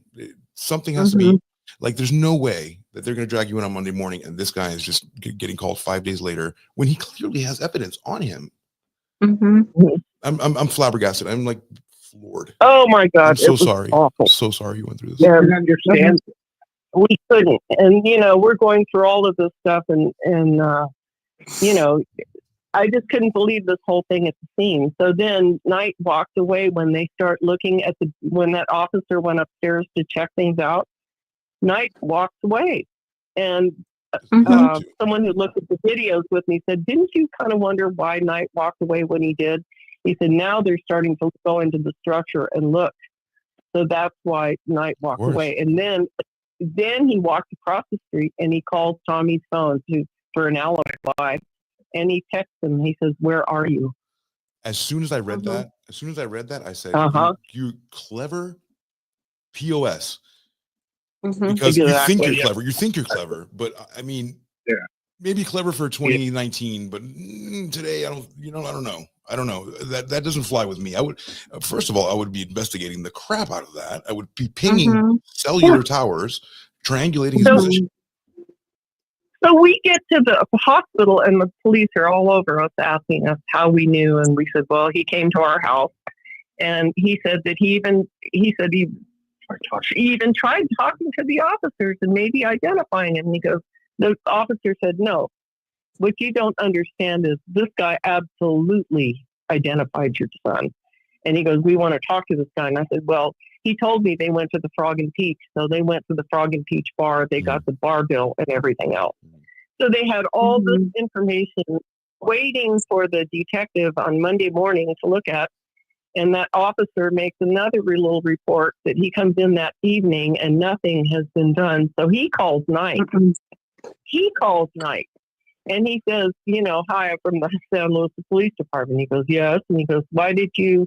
He goes, "You're the one that identified." And he goes, "Yes." And he goes, "Why didn't you say that you had been with him?" And he goes, "Because I didn't want to get into trouble." A piece of detective work. I had a lot of. He goes, "I had a lot of alcohol in my system. I thought you'd arrest me for being drunk." I was going to arrest a 57-year-old guy for being drunk in public. At all. Okay. No. Yeah, that was his cover thing.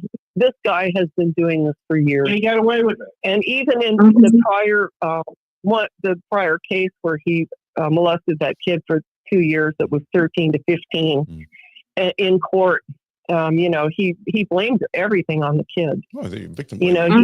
Yeah. And he said, and that kid was all over the place with his testimony. He said it happened 200 times, but he goes, it only happened once.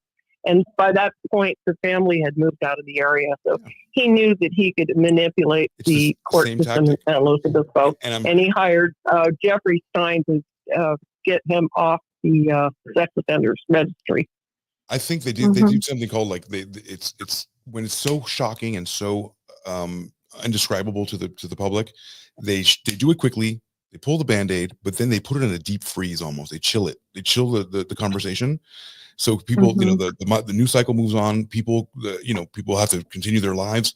And then when you bring it up, it's not as shocking again later on when people have to, have any consequences whatsoever. I think it's a tactic that they do. Yeah. And it's disgusting. And then, of course, we were left to handle all of this stuff. So you asked me, how did I find? I started on week 3. Yes, I went back to the parking structure, and I had never. It was the most horrible thing I could do because, I was having anxiety attacks and everything else. But I completely looked through everything and started putting out flyers and asked people if they had seen anything that night. And they put it on the Cal Poly website. And this lady responded, and she said that she did see Tommy, and he did appear to be in distress with this guy. But of course, she did not call the police. Of course not. And this problem is that when people, and one other girl was sitting out in front of Starbucks, she was 17, and Tommy went by and he said, "Help me, someone's after me." And she goes, "I didn't know what to do. Should I have called 911?" I said, "Yes." Anytime you hear someone say they need help, it costs you nothing to call them. Absolutely. And But if you're the wrong, problem we'll is- move on. Right. But The problem is that he had been a 21-year-old woman saying that. correct. Everybody would have had their phones up. Right. But when it happened to a young guy, people do not get involved. And did you know, I've partnered up with the Santa Barbara Rape Crisis Center to put together a little pamphlet. And they said that 1 in 4 young women has been sexually assaulted. And she said also 1 in 4 young men has been sexually assaulted. Absolutely. And we think those numbers are higher. And she said, especially for the men, because they don't report it. We will lie. We will lie just for And their pride's sake. parents don't, don't report it. Right. It kind of They're looks bad on them. taught to feel ashamed that happens to them. This is a terrible thing. We need to get away from that in this community. And I know, Rose, you were saying that you worried about your kids. Yeah, with good reason. Yeah. Especially, I mean, my oldest is 25, but my youngest is 5, and I've got 2 in between there. And it's not too long before they start looking into colleges and stuff. And it's scary. And what's scary part is that, stuff like this happens. And people always say, they don't report it because they see stuff like this, that nothing happens to the person that is doing it. And so they find it's like, why report it if They don't I'm want going to to feel be embarrassed if they're wrong. Yeah. You know what? Something does happen. Something does happen. Okay. When you don't report it, actually they become more empowered. Absolutely. Absolutely. And more crimes happen. Yeah. And the next crime, I mean, look, my son died. Yeah. Yeah. And this is what we out there. My husband's put out 1 million flyers, and we've had a couple people tell us that, and this has been in the last 6 months, that they have avoided. They knew who David Knight was, and he had, they knew he to get them. And guy who worked in the store, and then I can't remember who the other guy was, but. Was he like? Oh, somebody who lived in his neighborhood. Anyway, yeah, somebody who lived in his neighborhood. Was he And the particularly grandparents liked? called him. Was he particularly like an overall did he have a good personality? Like what was the attraction to this He person? seemed to, he seemed to have it all together, just like a sociopath. Right. And he seemed to be tried to be polite, but he was at the same time trying to blame everything on Tommy. Right. Tommy this, Tommy. I'm thinking, you're a 56-year-old guy, or however old he was, and I thought, you're the one who bought him all these drinks. Right. And I don't like you, and I don't like what you're saying. Not because you're just trying to blame it on my son, but you seem like a creep. His ex-friends, when they first came to us, when we were reaching out on social media, and people started coming out of the woodwork. I have to excuse myself for a second. Thank People you so started much, coming out of the Mary.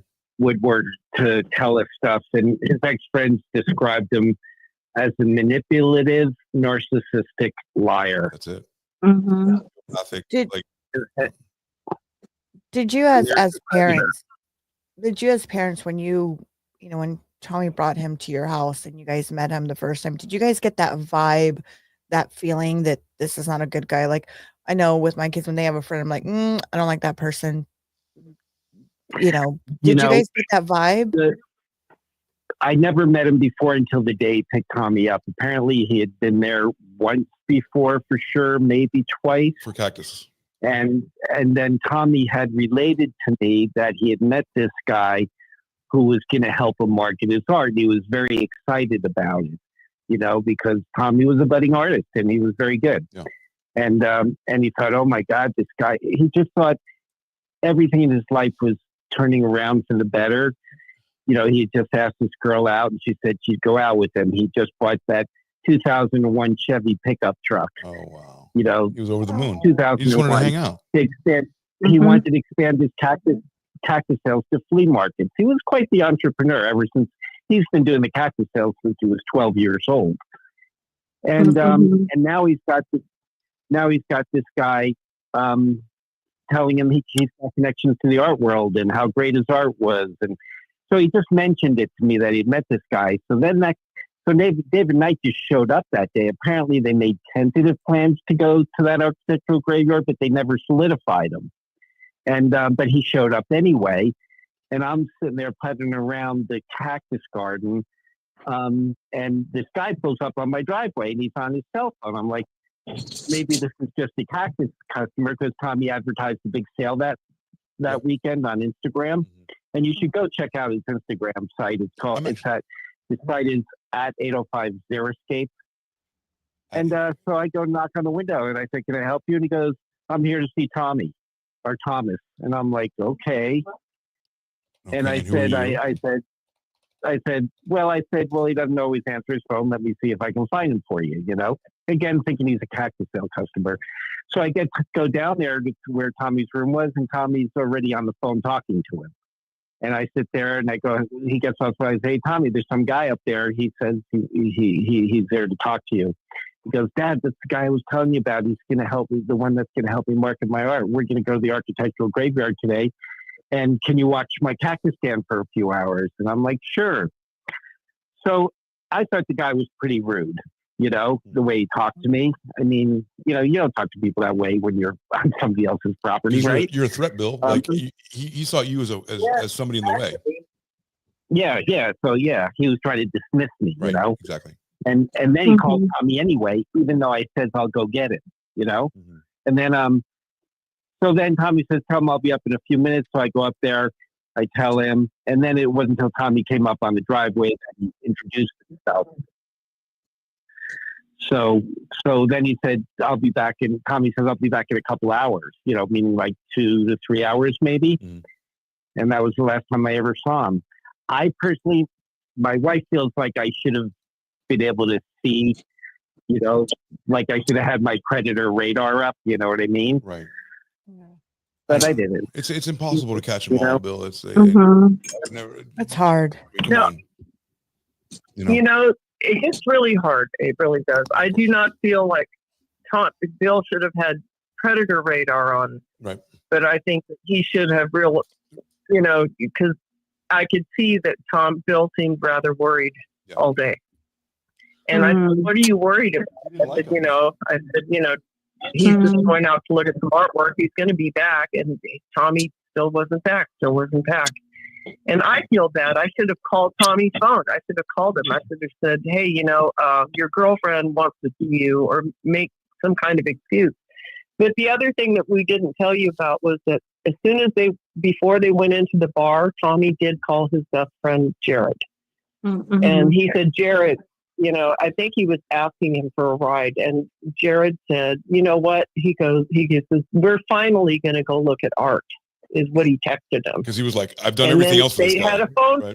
They had a phone call, and Jared said, well, I'm sorry, but Courtney and I are going to go camping. His girlfriend, he's going to take her camping. So he said, I'm not going to be here. And so Tommy goes, okay. So I think Tommy had no choice but to go into the bar, because he, you know, he did not want to go into the bar, but he did. And then, you know, so finally Knight talked him into it, you know. So especially when you see that message, we're finally going to go look at art. Right. So he's been strung apparently along. Knight was still bringing him along, saying, we're going to go look at this other thing. And Tommy was probably by 7 o'clock in the evening, 5 hours with this guy. He's like, I'm sick of them, right? Of course. You have to do everything you want to do just so I can talk about art a little bit, because it's a means to an end. Like, and he's a nice kid, right? So he's like, yeah, you know, you're nice to me. You know, I would do the same thing. You know, I would be like, I would humor him, you know, and like, kind of like, you know, sure. Yeah. You want to do another drink? Sure. Yeah. But and when he left the bar, he tried to go into a Ross store that Tommy shopped at quite a bit. And Knight pulled him out of there, and he goes, you're not going in there. And Knight testified to this in his deposition. You know, he said, no, we're not going to go in there. And, you know, Tommy probably would have asked somebody for help in there. But then Tommy became unconscious He fell down in the middle of the street in downtown San Luis on a busy Saturday night, fell and hit the front of his head.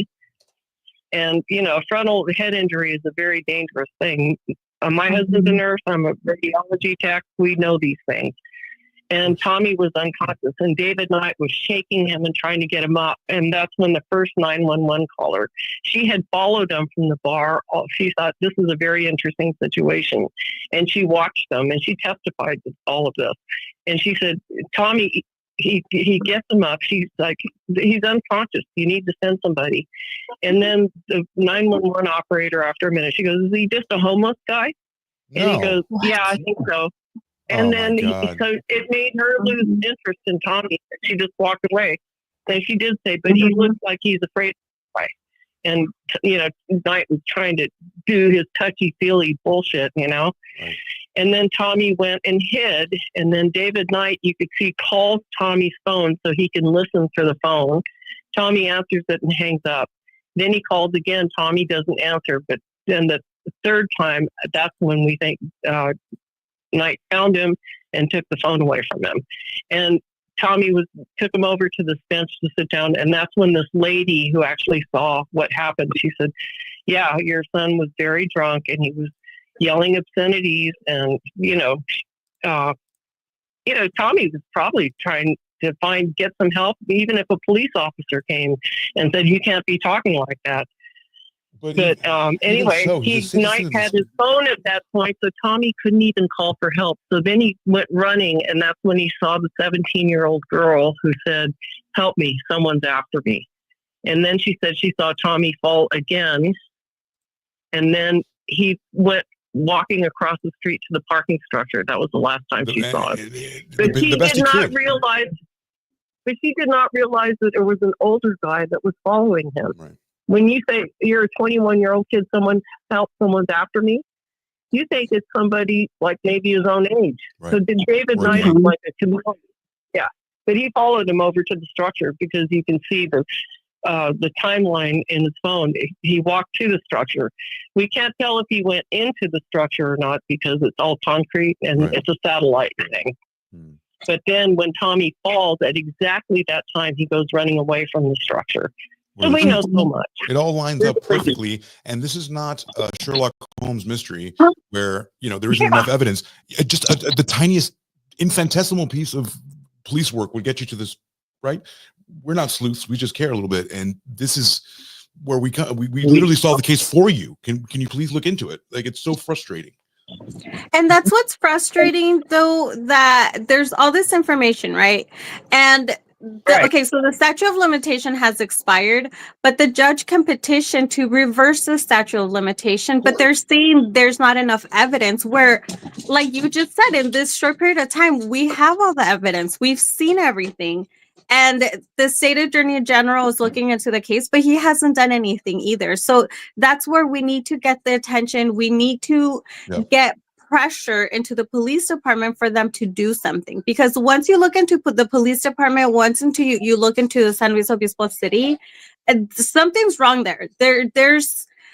There's a lot going on wrong. I don't know if they're trying to hide things 1000%. So it doesn't affect Cal Poly, or what's the situation. I would be asking the questions of the main takeaways here is, how can I help?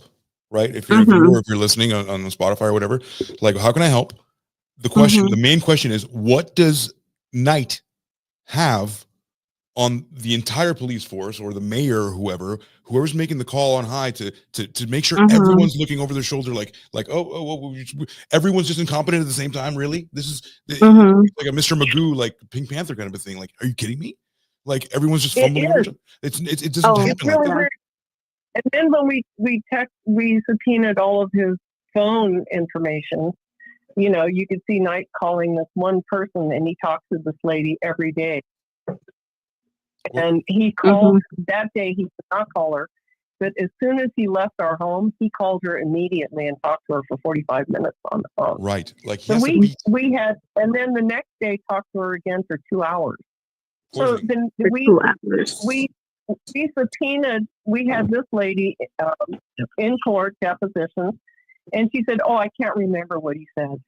And she said something about some kid dying, and made it. She was also like a sociopath herself. How was everybody just absent, forgetful, or looking somewhere else one day? Mm-hmm. That's the main question. And that's the thing, though. Like, for example, the latest detective, he's a cold case detective. He was trained in the FBI, Right. and then he finally says yes, he can get charged with involuntary manslaughter, but just waits 3 months. Right. Like, that's the crazy thing. He could have. I mean, he had the case months before. And the investigation that they did wasn't even that deep. So why did it take so long? Exactly. If it was shallow investigation, like clearly you're not doing anything, cops. You're not coming up with anything, no answers. And then the one person that does show any interest puts it on chill. It sounds like internal affairs got to him. It sounds like this can't happen for San Juan Obispo. It sounded like there was, you know what I mean? It was a blemish that they just couldn't they couldn't fess up to. And it's disgusting. It's disgusting. The other really bad part of all this is when the case was assigned to that new cold case detective. That and Mary Jane and I had already spent 3 years investigating this on our own. We did numerous depositions of witnesses we tracked down on using social media, and they were legal depositions, right? Yeah. So all that stuff we had it all videoed, and there were typewritten copies of it. Anyway, that cold case detective refused to speak to either me or my wife about anything. That's it. He wouldn't talk to us at all. Why? And he refused to look at any of the depositions or any of the information we had gathered. He refused to look at any of it, saying that it had nothing to do with the criminal case. That all just had to do with the civil case. When they start compartmentalizing things, you're like, that's it. There's got to be somebody pulling the strings back here. It has to be. It's insane because the whole point of the civil case for us was not to make money or sue anybody. We could care less who wants his lousy money, right?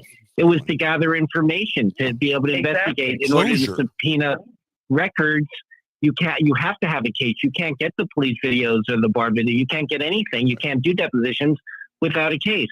So we had all this information we gathered in 3 years. He refused to look at any of it. But he still came up with the conclusion based on what he did learn from his own observations that they had enough to charge him with involuntary manslaughter. But I didn't act in time, so no. So symbolically, right? Like, a lot of symbolism here, but not really, because this guy is somehow untouchable. Yeah. And I mean, for example, sorry, if you look at the Kristen Smart case, and I bring it up because it's the same city, how long did it take that police department to do anything? And it took for this dude to do this podcast, to get all this media attention, somebody else to come in to get more attention. It took all of that, and it took years for them to do something, but that's because it was in the public eye, because they were getting pressure. 27 years before they finally got to court with Kristen Smart. And you guys shouldn't have to wait that long. We were just watching John Benet Ramsey on Netflix. Like, it's been like 35 years since John Benet Ramsey. She's still getting litigated. What is happening in America where we just can't get a speedy trial? It's part of our Constitution. Well, how about Cal Poly and all the hazing that's been going on in that university? There have been a couple of people that have been killed. Is that right? And, it's the parents who have gone to bat for their kids. And there was another Cal Poly kid who died on a dangerous intersection on Highway 101 in our county. And it was the parents who went to bat. And then there were two college girls that were killed, and they were missing at the time. And it took a little while, but finally with a really sharp guy who was visiting this guy who was on parole, noticed a bracelet of one of the girls in his kitchen. Sharp. And that was a big case here in this county. Rex Krebs. There's so many dangerous things that have been happening, and that's another thing that they don't want people here to talk about, because they have Cal Poly.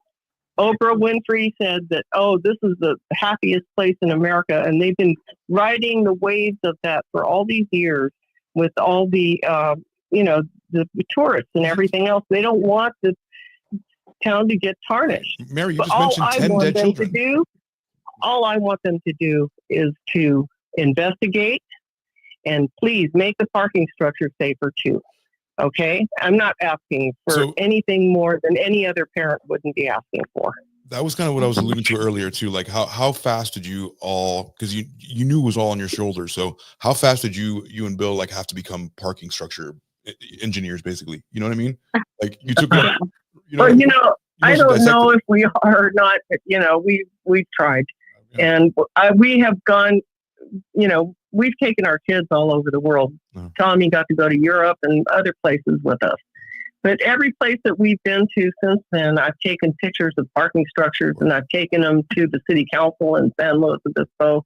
They met with me in chambers, the mayor, the city council, the city attorney, and the city manager. And they said, "Oh yes, we're going to get things done," but we don't have the money. So then I met with a senator from $1 billion. California, John Laird, to get the money for the parking structures. And he was a very nice man, and they couldn't believe that. I actually told him, I said, I'm going to go to Sacramento and ask for the money. And I met with a state senator. And I had the newspapers with me when he came for the interview. So we have witnesses. Wow. And he said that, we'll see what we can do about getting the money. Pressure. And they said they were going to fix these structures, and they haven't done a thing. And then Salud Carbajal got them the $1 billion just a couple months ago. Yeah. It was big news in this county. That's a lot of money for a small county. It's a smack in the face. We have 250,000 people here. $1 billion would do a lot for It's a infrastructure. smack in the face to hear that amount of money being dropped, and you couldn't put up a structure. Smack in my face. Absolutely. Yeah. Mhm. So They now, don't want to spend the money. They told us. Did they? Yeah. Cost too much money. Well, now you got the money. Now you're flush with it. Yeah. Exactly. Come on. Red tape. I hope that a lot of people see this podcast tonight.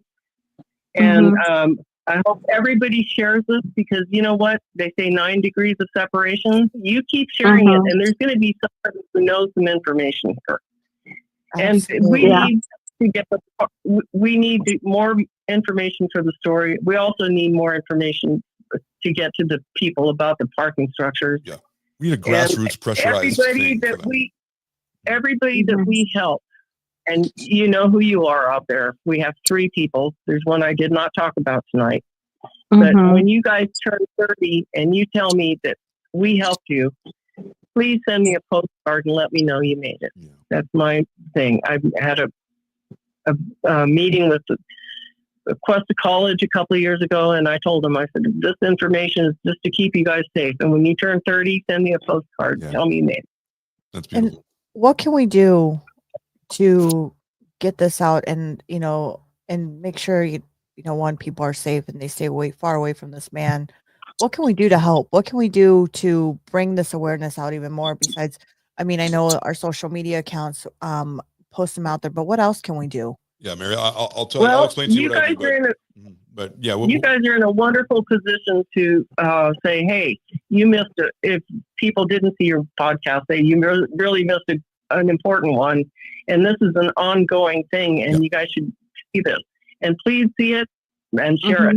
Because I think if people revisit it and then start sharing it, I think that'll be one thing that you can do. Well, for your peace of mind, what we do is we make this big video out of, we make a ton of smaller videos, because people like to digest it in smaller pieces now, kind of like TikTok, and Alma's into TikTok. So I'll send her a bunch of those. She'll be able to post it on TikTok, or her followers, my followers on my Midnight Media Show, and Roses Are Red podcast. So it's like 4 different accounts it's going to go to, and it's going to be hundreds of little tiny videos that kind of entice people to come and see more. So that's what we're going to do. Yeah. We can't thank Alma enough. That's right. And Spotify. Yeah. And we can't thank Alma enough for everything that she's done. She's the one who's been bringing this right back to the center of attention. And she's done such a marvelous job. And, she just has done my heart a lot of good. I have the energy to fight again, going back in. So Alma, thank you, Alma. Alma, tell her, come on. How does that make you feel? Well, I've already talked to them in person. Yeah. It's like I said, it's been a pleasure getting to know Tommy in that way, but also to be able to help, Mary Jane and Bill. I mean, they're such amazing people, and it just shows you not only are they trying to get justice for their son, but they're also trying to make the city safer for everybody else. Yeah. They're fighting, and that just shows you how much of amazing people they are and how big of a heart they are. Yeah. Sorry. Well, thanks for doing that, Alma. Like, you came out of nowhere to help these folks, and I know need more people like they that. sound like they appreciate the heck out of you. Yeah, I appreciate them too. They're so amazing. They're just talking to them there. And thank you guys And for thank actually you. being Sorry parents. to hear about your friend who passed away. Oh, it was a senseless thing. I mean, that reached like national heights just a bit, like it got there, it crested just at national level, where I felt like there was supposed to be a better, it was the most shocking thing I'd ever seen on television, not because it was my friend, but like they literally shot this man 2 feet away in the head and then 4 times on the way down for no reason. And then the cop, oh my God. And then the cop looks on top of him and he goes, "Don't move, don't get up." I'm like, oh my dude, he's having his death rattle. You think he's going to get up? And if you guys want to see some raw emotion, I'm not sure you've heard. That's wild. A couple of podcasts ago, the last 2 have been about Brandon, and it was in a unique position, for me to talk about it. And I have nowhere near the amount of grief that you guys must be feeling, and I'm paralyzed, so I can't imagine ever what you guys went through. It's the unfairness of it all that does you in. Stolen from you. Yeah, stolen. Just I had no say in that. We had no say in, if it was cancer, we don't have to relive cancer every 5 minutes, or we don't have to, you know what I mean? Yeah. We're done, and it was unfortunate, and we're going to miss you, but we don't have to relive that. This is almost something we have to relive every time. And touching on that, it's something that I think is also very touching is every year they do a vigil for Tommy at the parking structure where he passed. Okay. And it's an injustice that they haven't done anything, but it's also an injustice that, they can't grieve privately on that day. Grief. It has to be done public because there's no justice. Where if they finally got justice, he finally got, arrested, went to jail for involuntary manslaughter, then they can rest and grieve on their own. They fixed the parking structure. They took the guy who actually did it. They looked at the evidence. They did police work. Like, this is all a lot of ifs where everyone dropped the ball in the entire city. It's disgusting. Exactly. It's a gross mishandling of it's power. That, but it's also David Allen Knight kind of keeps. Oh, sorry. Go ahead.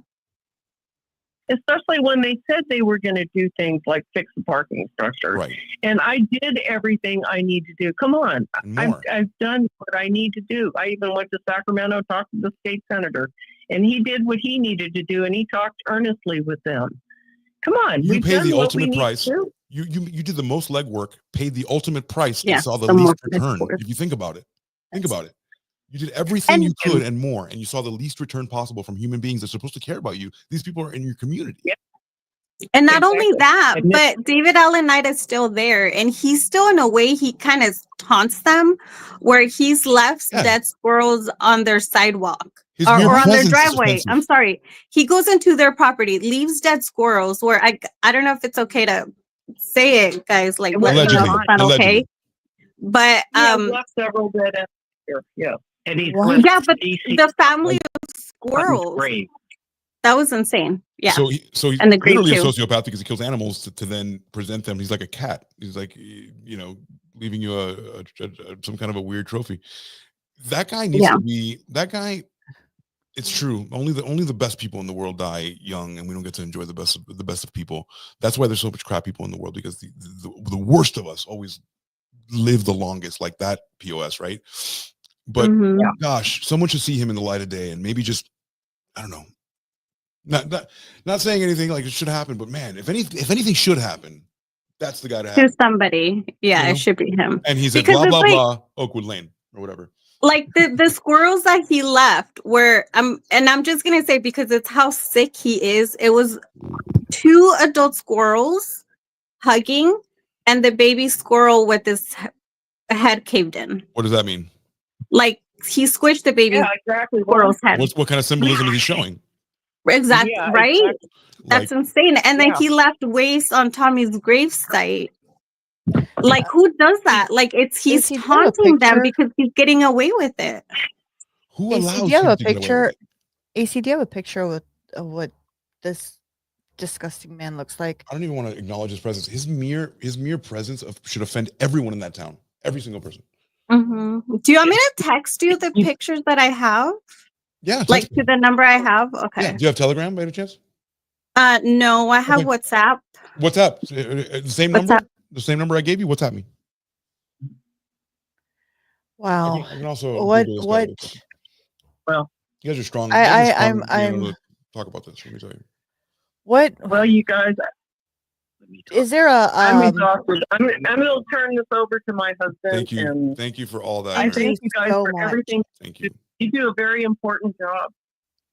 I hope you realize I that. hope we honored your family because I was really worried about that all week, and I wanted to make sure to do the best by you because this is important, So Thank you. And let us know. We do updates on Mondays, so if you have any updates, we do an update on Monday, so we can always update the story and get the word out every time. it's ongoing every time. Okay. Mhm. All Yeah. right. Thank you. It was a pleasure, ma'am. Thank you. Thank you. Thank you Thank so you. much. It was a pleasure meeting you, and I'm so sorry. Super courageous. Yeah. Thank you. Thank you. Thank you. So you guys were wondering what people could do to help, Yeah.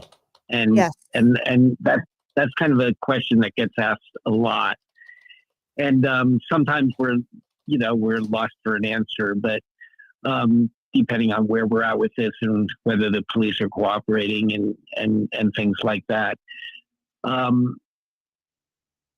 One thing people should do is go on Tommy's website, justiceforthomas.com. Got it. And on that site, they can leave us messages. A lot of what we learned was through that site. People left us messages, and people who had known him or had bad experiences from them with him in the past got a hold of us. And we keep that confidential as much as we can, unless the police were to ask for it, that we have to turn it over, If And that then day they decided also, to work that day. I mean, come on. That's Yeah, the day they right. want to work, right? Come on. Jesus Christ, Bill. And then with the Kristen Smart case, a lot of what supported their case was those women that came forward in LA that had been raped and drugged by the guy who killed Kristen Smart. Oh. And when the word was spread through social media, through different podcasts like we're doing right now, they became aware of the Kristen Smart case, and they started coming forward.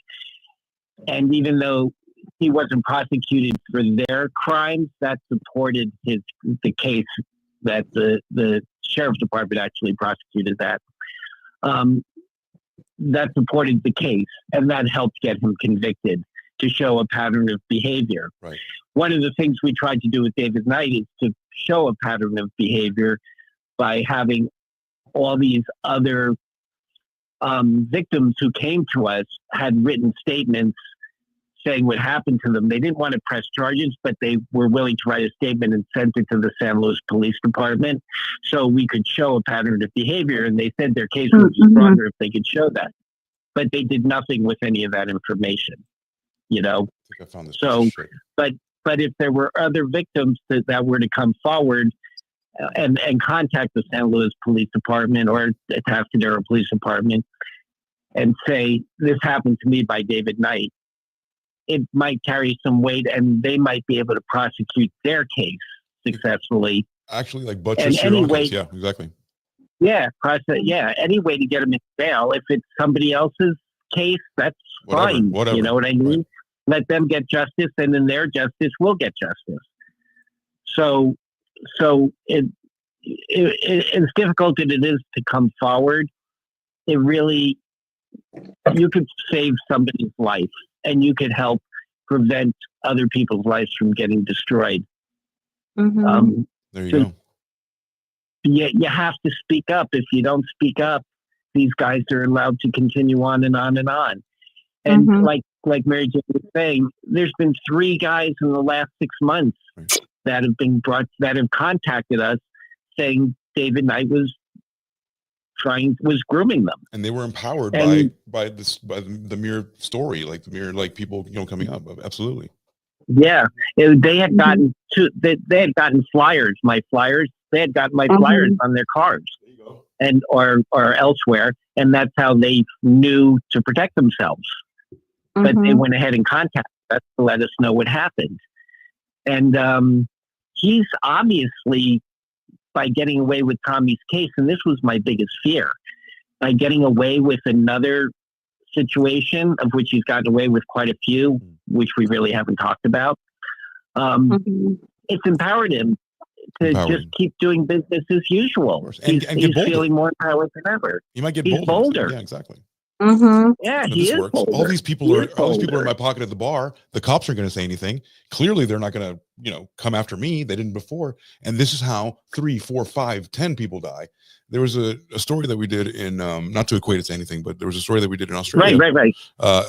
In Australia, where the Australian folks, his name was Peter Dupas, and he killed 34 women, and he had a very intense sexual desire to have sex with them, but also mutilate their bodies, right? And every time he did this, he would be sent for 3 or 5 years, and then he'd come out, and then he'd immediately do it. And then he would be sent. It was Victoria, Australia, and he would be sent in maybe now for 6, and then he'd come out. But immediately upon being released, he would do it.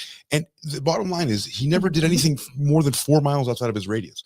If you're allowed to do these things, if you're allowed to do these things, you will do these things, and immediately, because it's a desire.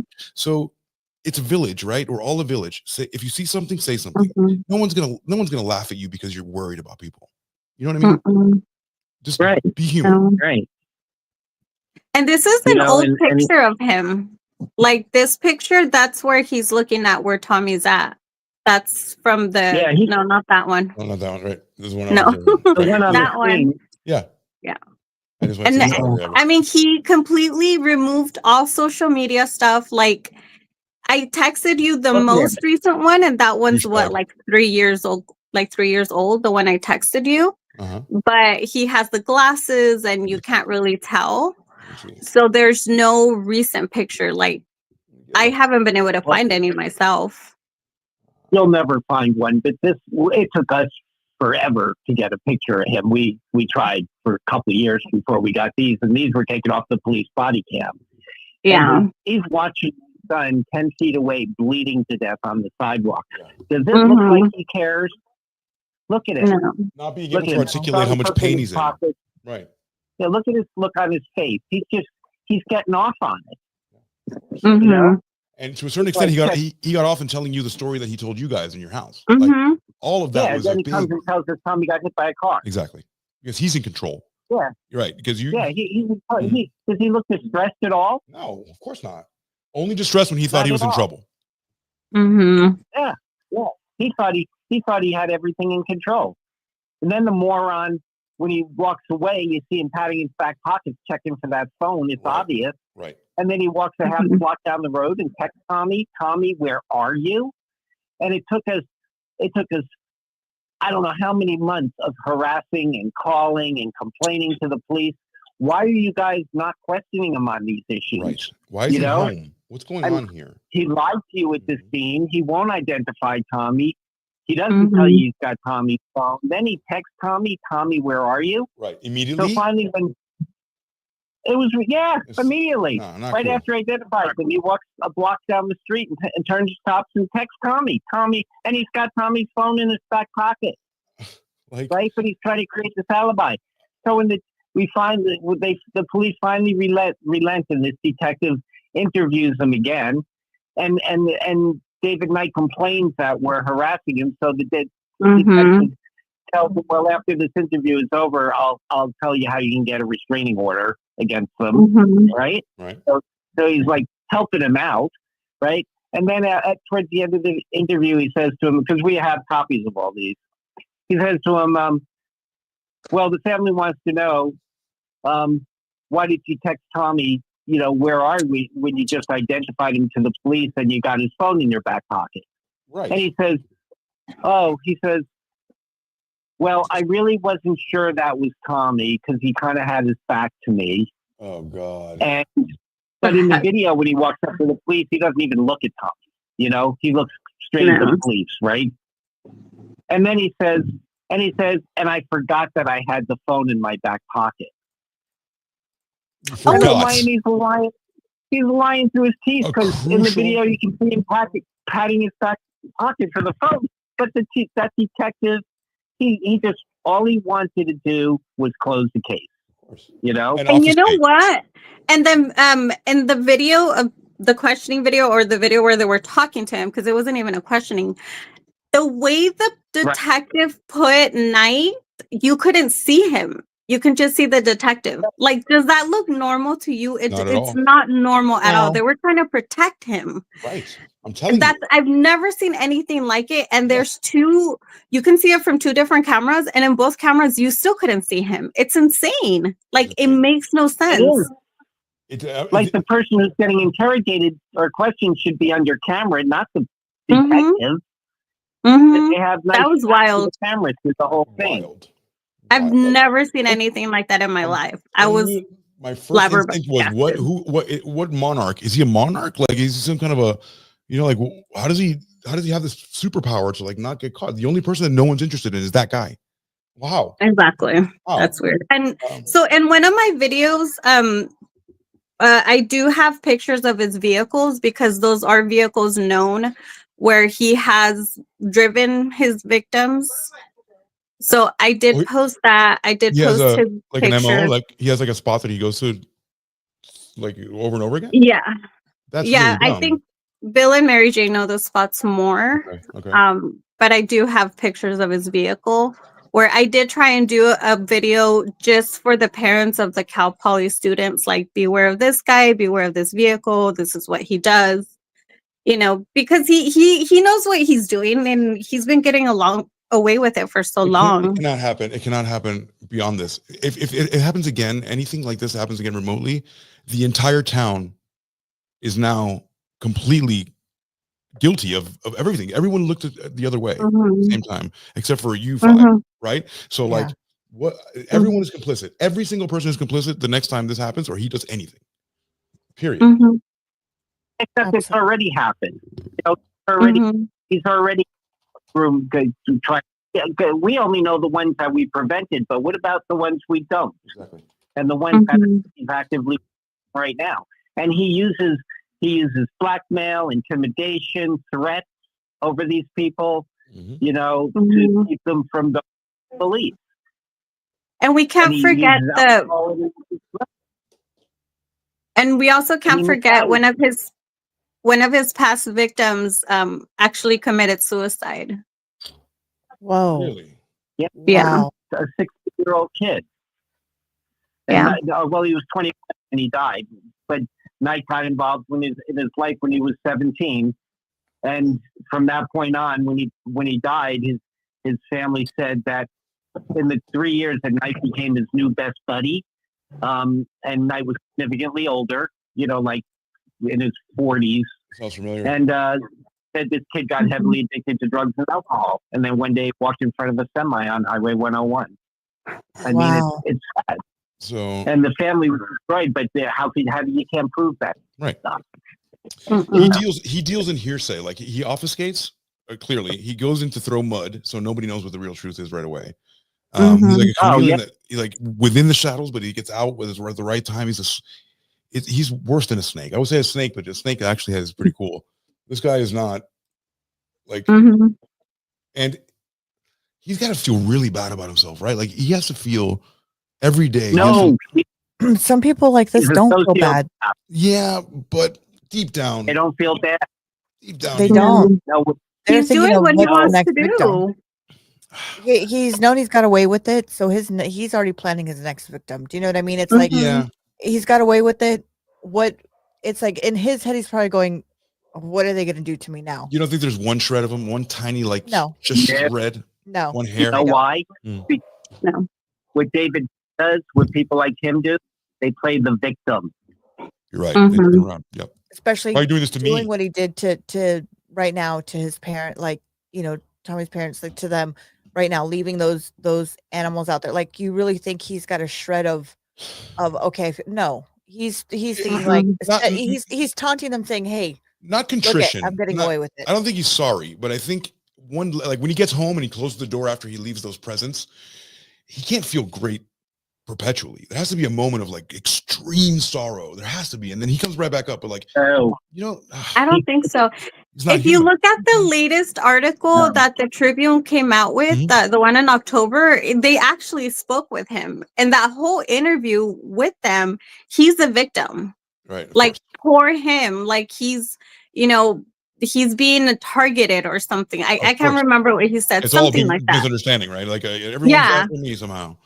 Right. And he somehow thought, I'm pretty sure he thought the reporter believed him, but then she comes out with the story of two other victims of Right. his. Right.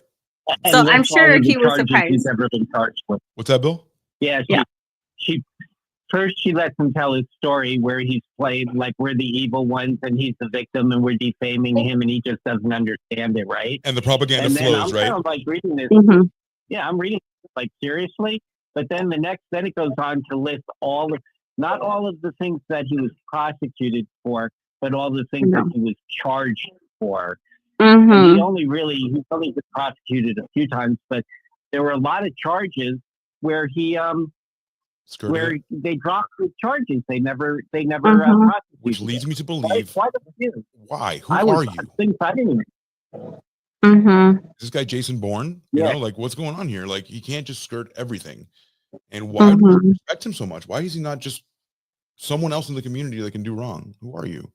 Like Just keep in mind one thing while we're talking about this. You want to keep in mind one thing.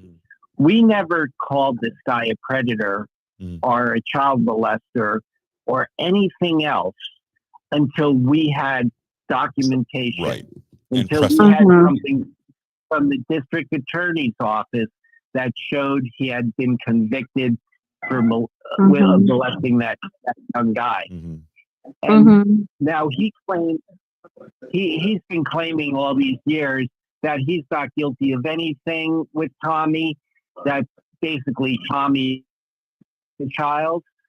But then they decided he should be charged with involuntary manslaughter, and the detective documented well what the supporting evidence was.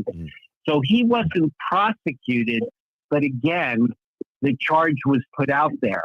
So he can never say he's not responsible for Tommy's death. Correct. And that the police, he used to always say the police exonerated him. Well, guess what, David Knight? You haven't been exonerated. No way. Those charges were put out there. And maybe you got away with it again, but the charges are there. So, and guess what, David Knight? We see you, homie. You're like, there's no. Oh, more and he's hiding. probably going to watch this too. Oh, I hope just so. You know. I hope so. Yeah. Come leave I squirrels hope in so. my house, David. Come leave squirrels at my house, please. Because we haven't said anything that's not true and that we can't prove. And beautiful. Document everything, Bill. Like document every single thing, even if you think it's trivial. It'll add more fire to the kindling. Like just, I need to see this guy not have a good time. Like I know you're with me. Yeah. I know you're with me. And for everybody out there, please share. If you check out Alma Rose's page on TikTok, she's got it all up there. It's pinned. It's actually one of the first ones you'll see on her pinned of her documentations on this, and she's got a whole thing on it. Please share that out. Share it. Get the word out. Yeah. When you see this, share this. When you see the YouTube shorts of this show, share it. Send it to Alma. Let's have her repost it. When we see things of Alma, let's repost it. It's the only way to make it happen. Even if it's a groundswell of just people who see this as a huge injustice, like I just did with my friend. Like this is not things that we can just let go. And I'm done. And I'm done watching the world go by and me not affecting any change. Everyone can do it. And Bill's really good at reposting everything too. Awesome. He's always getting all the information out. I mean, it's been nonstop for 5 years for them too. And let us know. Like I said, Monday nights we do a recap on stories that we've done. We've done updates. So if there's anything you want to come on and talk, we'd love to have you guys back and just get the word out there. And what we can do to help you to get the word out even more or anything. Here's the link right here is justiceforthomas.com. Click on that, everybody. Go ahead and show your support there and share that out. Share this link out and get the word out. I hate the fact that we're looking at this POS, but I mean, we need to get eyes on him, and he needs to know that people are watching him. There's only a certain amount of time left for you, bud. Biologically, and everything else, Mhm. because you're not going to outrun the devil forever. That's sorry. right. Sorry about that. You won't. You won't, Bill. I promise you that. The suffering will be great. We knew that, and a lot of people, some people said to us, "Are you mad at God for this happening to your son?" And we said, "This is not God's work. This is the devil's work." Right. And then they said, "Well, other people say, well, he will pay in the end."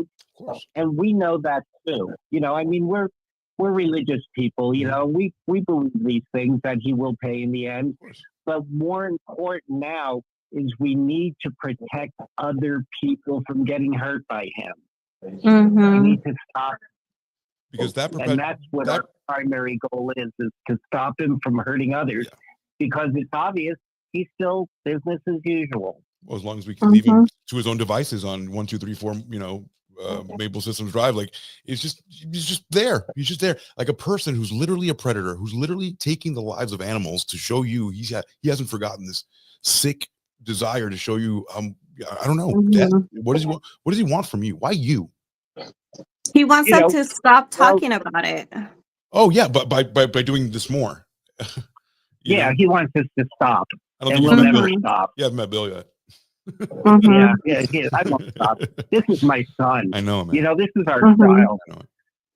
I know. You don't let somebody get away with this.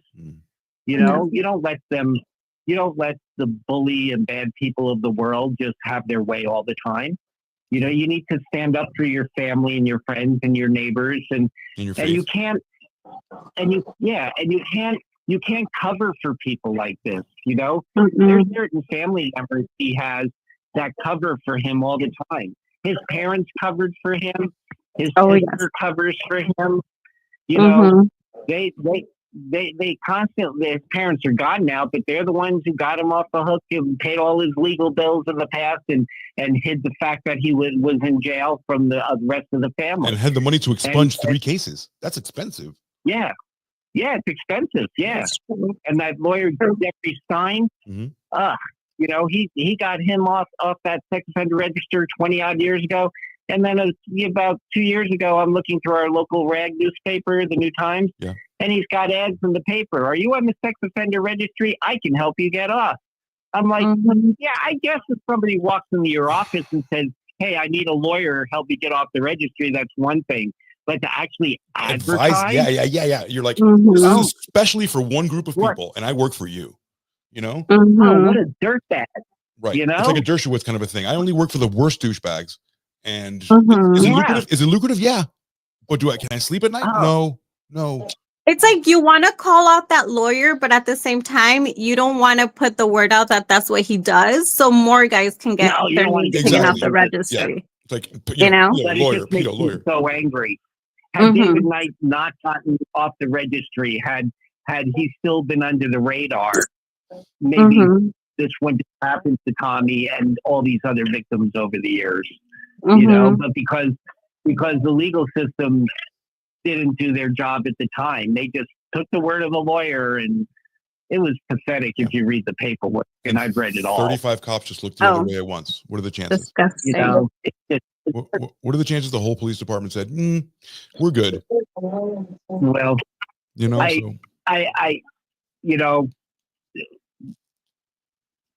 I try to believe, and I know some of these guys are okay.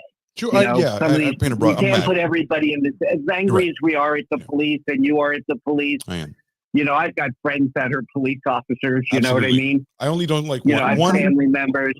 Alexander Bookman. We only want one. We just, the ones that are bad, the lazy ones, and the ones that do bad things, that use their power and hurt people. Those are the ones that we want off the force. For sure. And we want them prosecuted when they do something wrong. No qualified immunity, right? No more of that qualified immunity where like the state. No, and no more covering for each other. Exactly. They can't be covering for each other. Just like your family can't. David Knight's family's got to stop covering for him and got to, I mean, how much in denial can you be? And what are they all worried about? That we were going to take the house. Oh, right. Like I want his stupid house, which he weaseled out of his parents. Exactly. Right. blah blah blah. Which Well, is it's all another he has. story. If you think about it, Bill, like it's all he has. What else does he have? Like, Oh yeah, he's a horrible yeah. person. And I don't want to stink. We don't want to stink in money. Right. Would you want his money? Absolutely Hell not. With his blood money, his exactly. I just disgusting. want him in jail.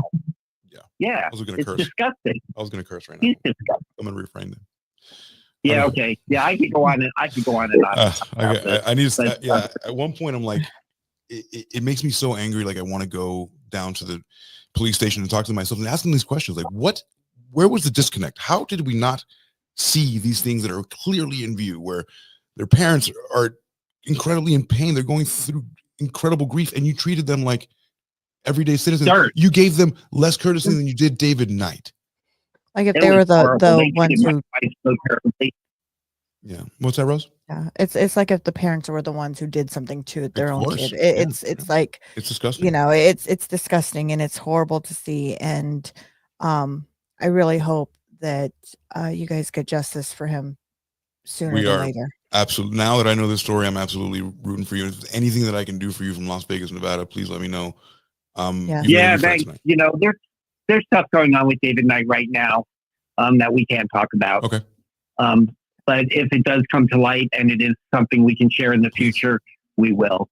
Yeah. But and Alma, you know how to get in contact with us. So anything that you know you want to share, by all means, our doors are always open for you guys to come and share anything. Yeah. And let us know and let us know if there's anything else we can do to get this more out there and make sure, you know. Are you more of a TikToker, Alma? Yeah. Do you ever go live? Rarely, but I have before. If you want to go live and talk about this, I'd love to go live on TikTok. Let me know. And Okay. So does Rose. We can all Absolutely get in boxes and talk about this stuff, and it'll be awesome. Yeah. Okay.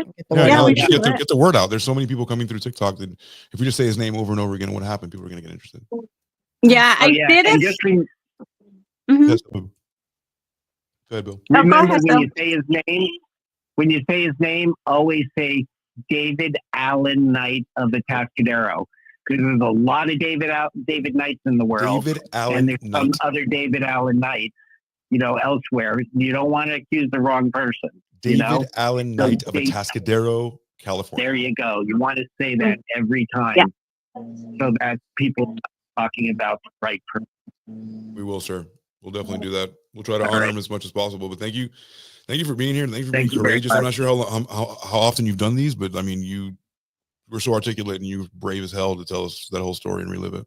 Thank you. You know what, you guys would have really liked Tommy. You know, he wasn't the perfect kid. Me and Tommy butted heads, you know, like fathers and sons do. You know, Tommy, you need to do this. Tommy, you need to do that. You know, but he was 21. Yeah, and he was like getting his life together, and he had everything seemed to be going his way, and he was happy and smiling, and he was talking to me again, you know. Yeah, he was about to live his life and have his dad. Like he was, you know, he had major elbow reconstructive surgery down in LA a couple months previous, you know, and he finally was going to be able to use that right arm again. It was so messed up from skateboarding accident. Oh man. And his artwork, he was so artwork, and really go on his Instagram. Really check it out. It's at 805 Xeriscape. Xeriscape. Okay. And then when you get to the site, then open it up and look at his site for his cactus business. Remember, this guy was 21. He's been doing it since he was 12. But look at the photographs. Look at the ads. There's an ad for his big sale that weekend. And it's such a beautiful ad. You want to read it. So it says 805 Xeriscape with an X, yeah? Yeah, at the ad sign. Yeah. At 805 Xeriscape. And you'll get to know him a little better just by looking at that ad. I'll make sure to add it to the end of this video so people can see it as well. Yeah. Okay. Yeah, absolutely. And, just so you know who Tommy is, because we're talking about a person here. You know. Absolutely. You know, you want to know. All right, guys, I'll let you go. You've been on this for a long time. Oh, no worries. No worries. All right, Thank you so much. Thank you for being on. Very honored to have you on here. Thanks, Bill. Appreciate it. Thank you. Very, very much, guys. All right. Bye. Hope we did good for him. Alma, thank you so much for being on and sharing this story with us. And like I said, whatever we can do, let me know. Okay. you know, to move forward on this and get justice for Tommy and get the word out. And for everybody out there, please share. Go check out Alma's page. She has them pinned up on there, and repost her videos. Repost them. Get the word out. Share it. Get the word out. And thank you guys. Sorry, that's Tommy's Thank page. you guys so much. I've been reaching out to so many people. You guys have no idea. It's been a lot of emails, messages, all kinds of stuff to just try and get more attention, because I know the more people that are talking about it, the more it's going to get somewhere. So let's get the story out on my channel. We want to do one on mine. We can repeat this and kind of just explore it more if you want to. We can do the TikTok thing. I'm down to help in any way I can. I know it's not a monetary thing anymore; it's a time thing, and I'm down to do it. Oh no, yeah. Oh yeah, for sure. I've spent so many hours on this. Like, I don't remember how many videos I have right now, because it's so much information, and it's more information that's what's out there. Yeah. Like, so a lot of information, they didn't want to talk about it until the case was over. But once they already realized they're not going to do anything with it, then they're like, here's all the information. Here's everything. Do you have information that we haven't heard yet? At this point, no. Okay. I don't think so. But it's just the new information on the case that was reopened, all that stuff. That's not on the website yet. Okay. So I do have the surveillance videos, the bar videos, the questioning. There is a lot of videos that I have as well. Are you thinking about making one bigger doc, or do you want to keep it as a mini series? Do you think like one complete thought, or are you thinking about just keeping it? I haven't thought about doing a bigger video. Yeah, I can probably do that too. I like to ingest it that way, like to really understand points and to understand nuances. Sometimes I like to ingest the longer form, but I mean, I'm just like ADD like everybody else. I do live 30-second intervals, so. And to be honest, I didn't even start doing TikTok videos until when I was like, you know what, we need to get this on TikTok, because I didn't find anything. And I know there's a lot of content creators on TikTok that can make things blow up. Absolutely. So that's when I started doing videos. Okay. So that's why I'm like super new at this too. Yeah, Rose and I are down to help. Yeah, let us know if Monday nights we do recordings over on a Tuesday night, and if you want to do another hour of this, we can. Yep. We can do another hour recorded, or we can do next Friday on TikTok. Yeah, whenever you want to go live on TikTok at rush hour time, we'll put his name on a billboard. We'll get people interested. Like, hey, why are you stopping? Because this. And as soon as people hear this story, I promise you they're going to be more interested. We just have to get it out there. Yeah. So definitely. Yeah, for sure. So thank you everyone for joining us tonight. I know we went a little bit over our usual time, but this is an important story. You need to get the word out. And please share it out, get the word out, and and anything a little bit of just talking about the story helps. So thank you everyone. I was enraged in the beginning when I first read it. I was more enraged the second time, and then like when I heard the Jodrys like talk about it, that kind of broke me, like, from their mouths, and I can't thank them enough for coming to do that. It's brave. It's brave stuff. So thank you. And please let them know we said thank you. It's an honor to have them here. Yeah, I think that she's on the phone, but I'll hang up when we stop. But thank you, everyone. Like, share, subscribe, and all those kind of things. Make sure to follow Alma, follow Rose, follow Midnight Media, follow all the people that who are all around this page right at the bottom. So it's links to everybody. But yeah, help us out. All right. Well, all right. Thank you. Have a good night. Have a fantastic night, guys. Thank you so much, Alma. Bye.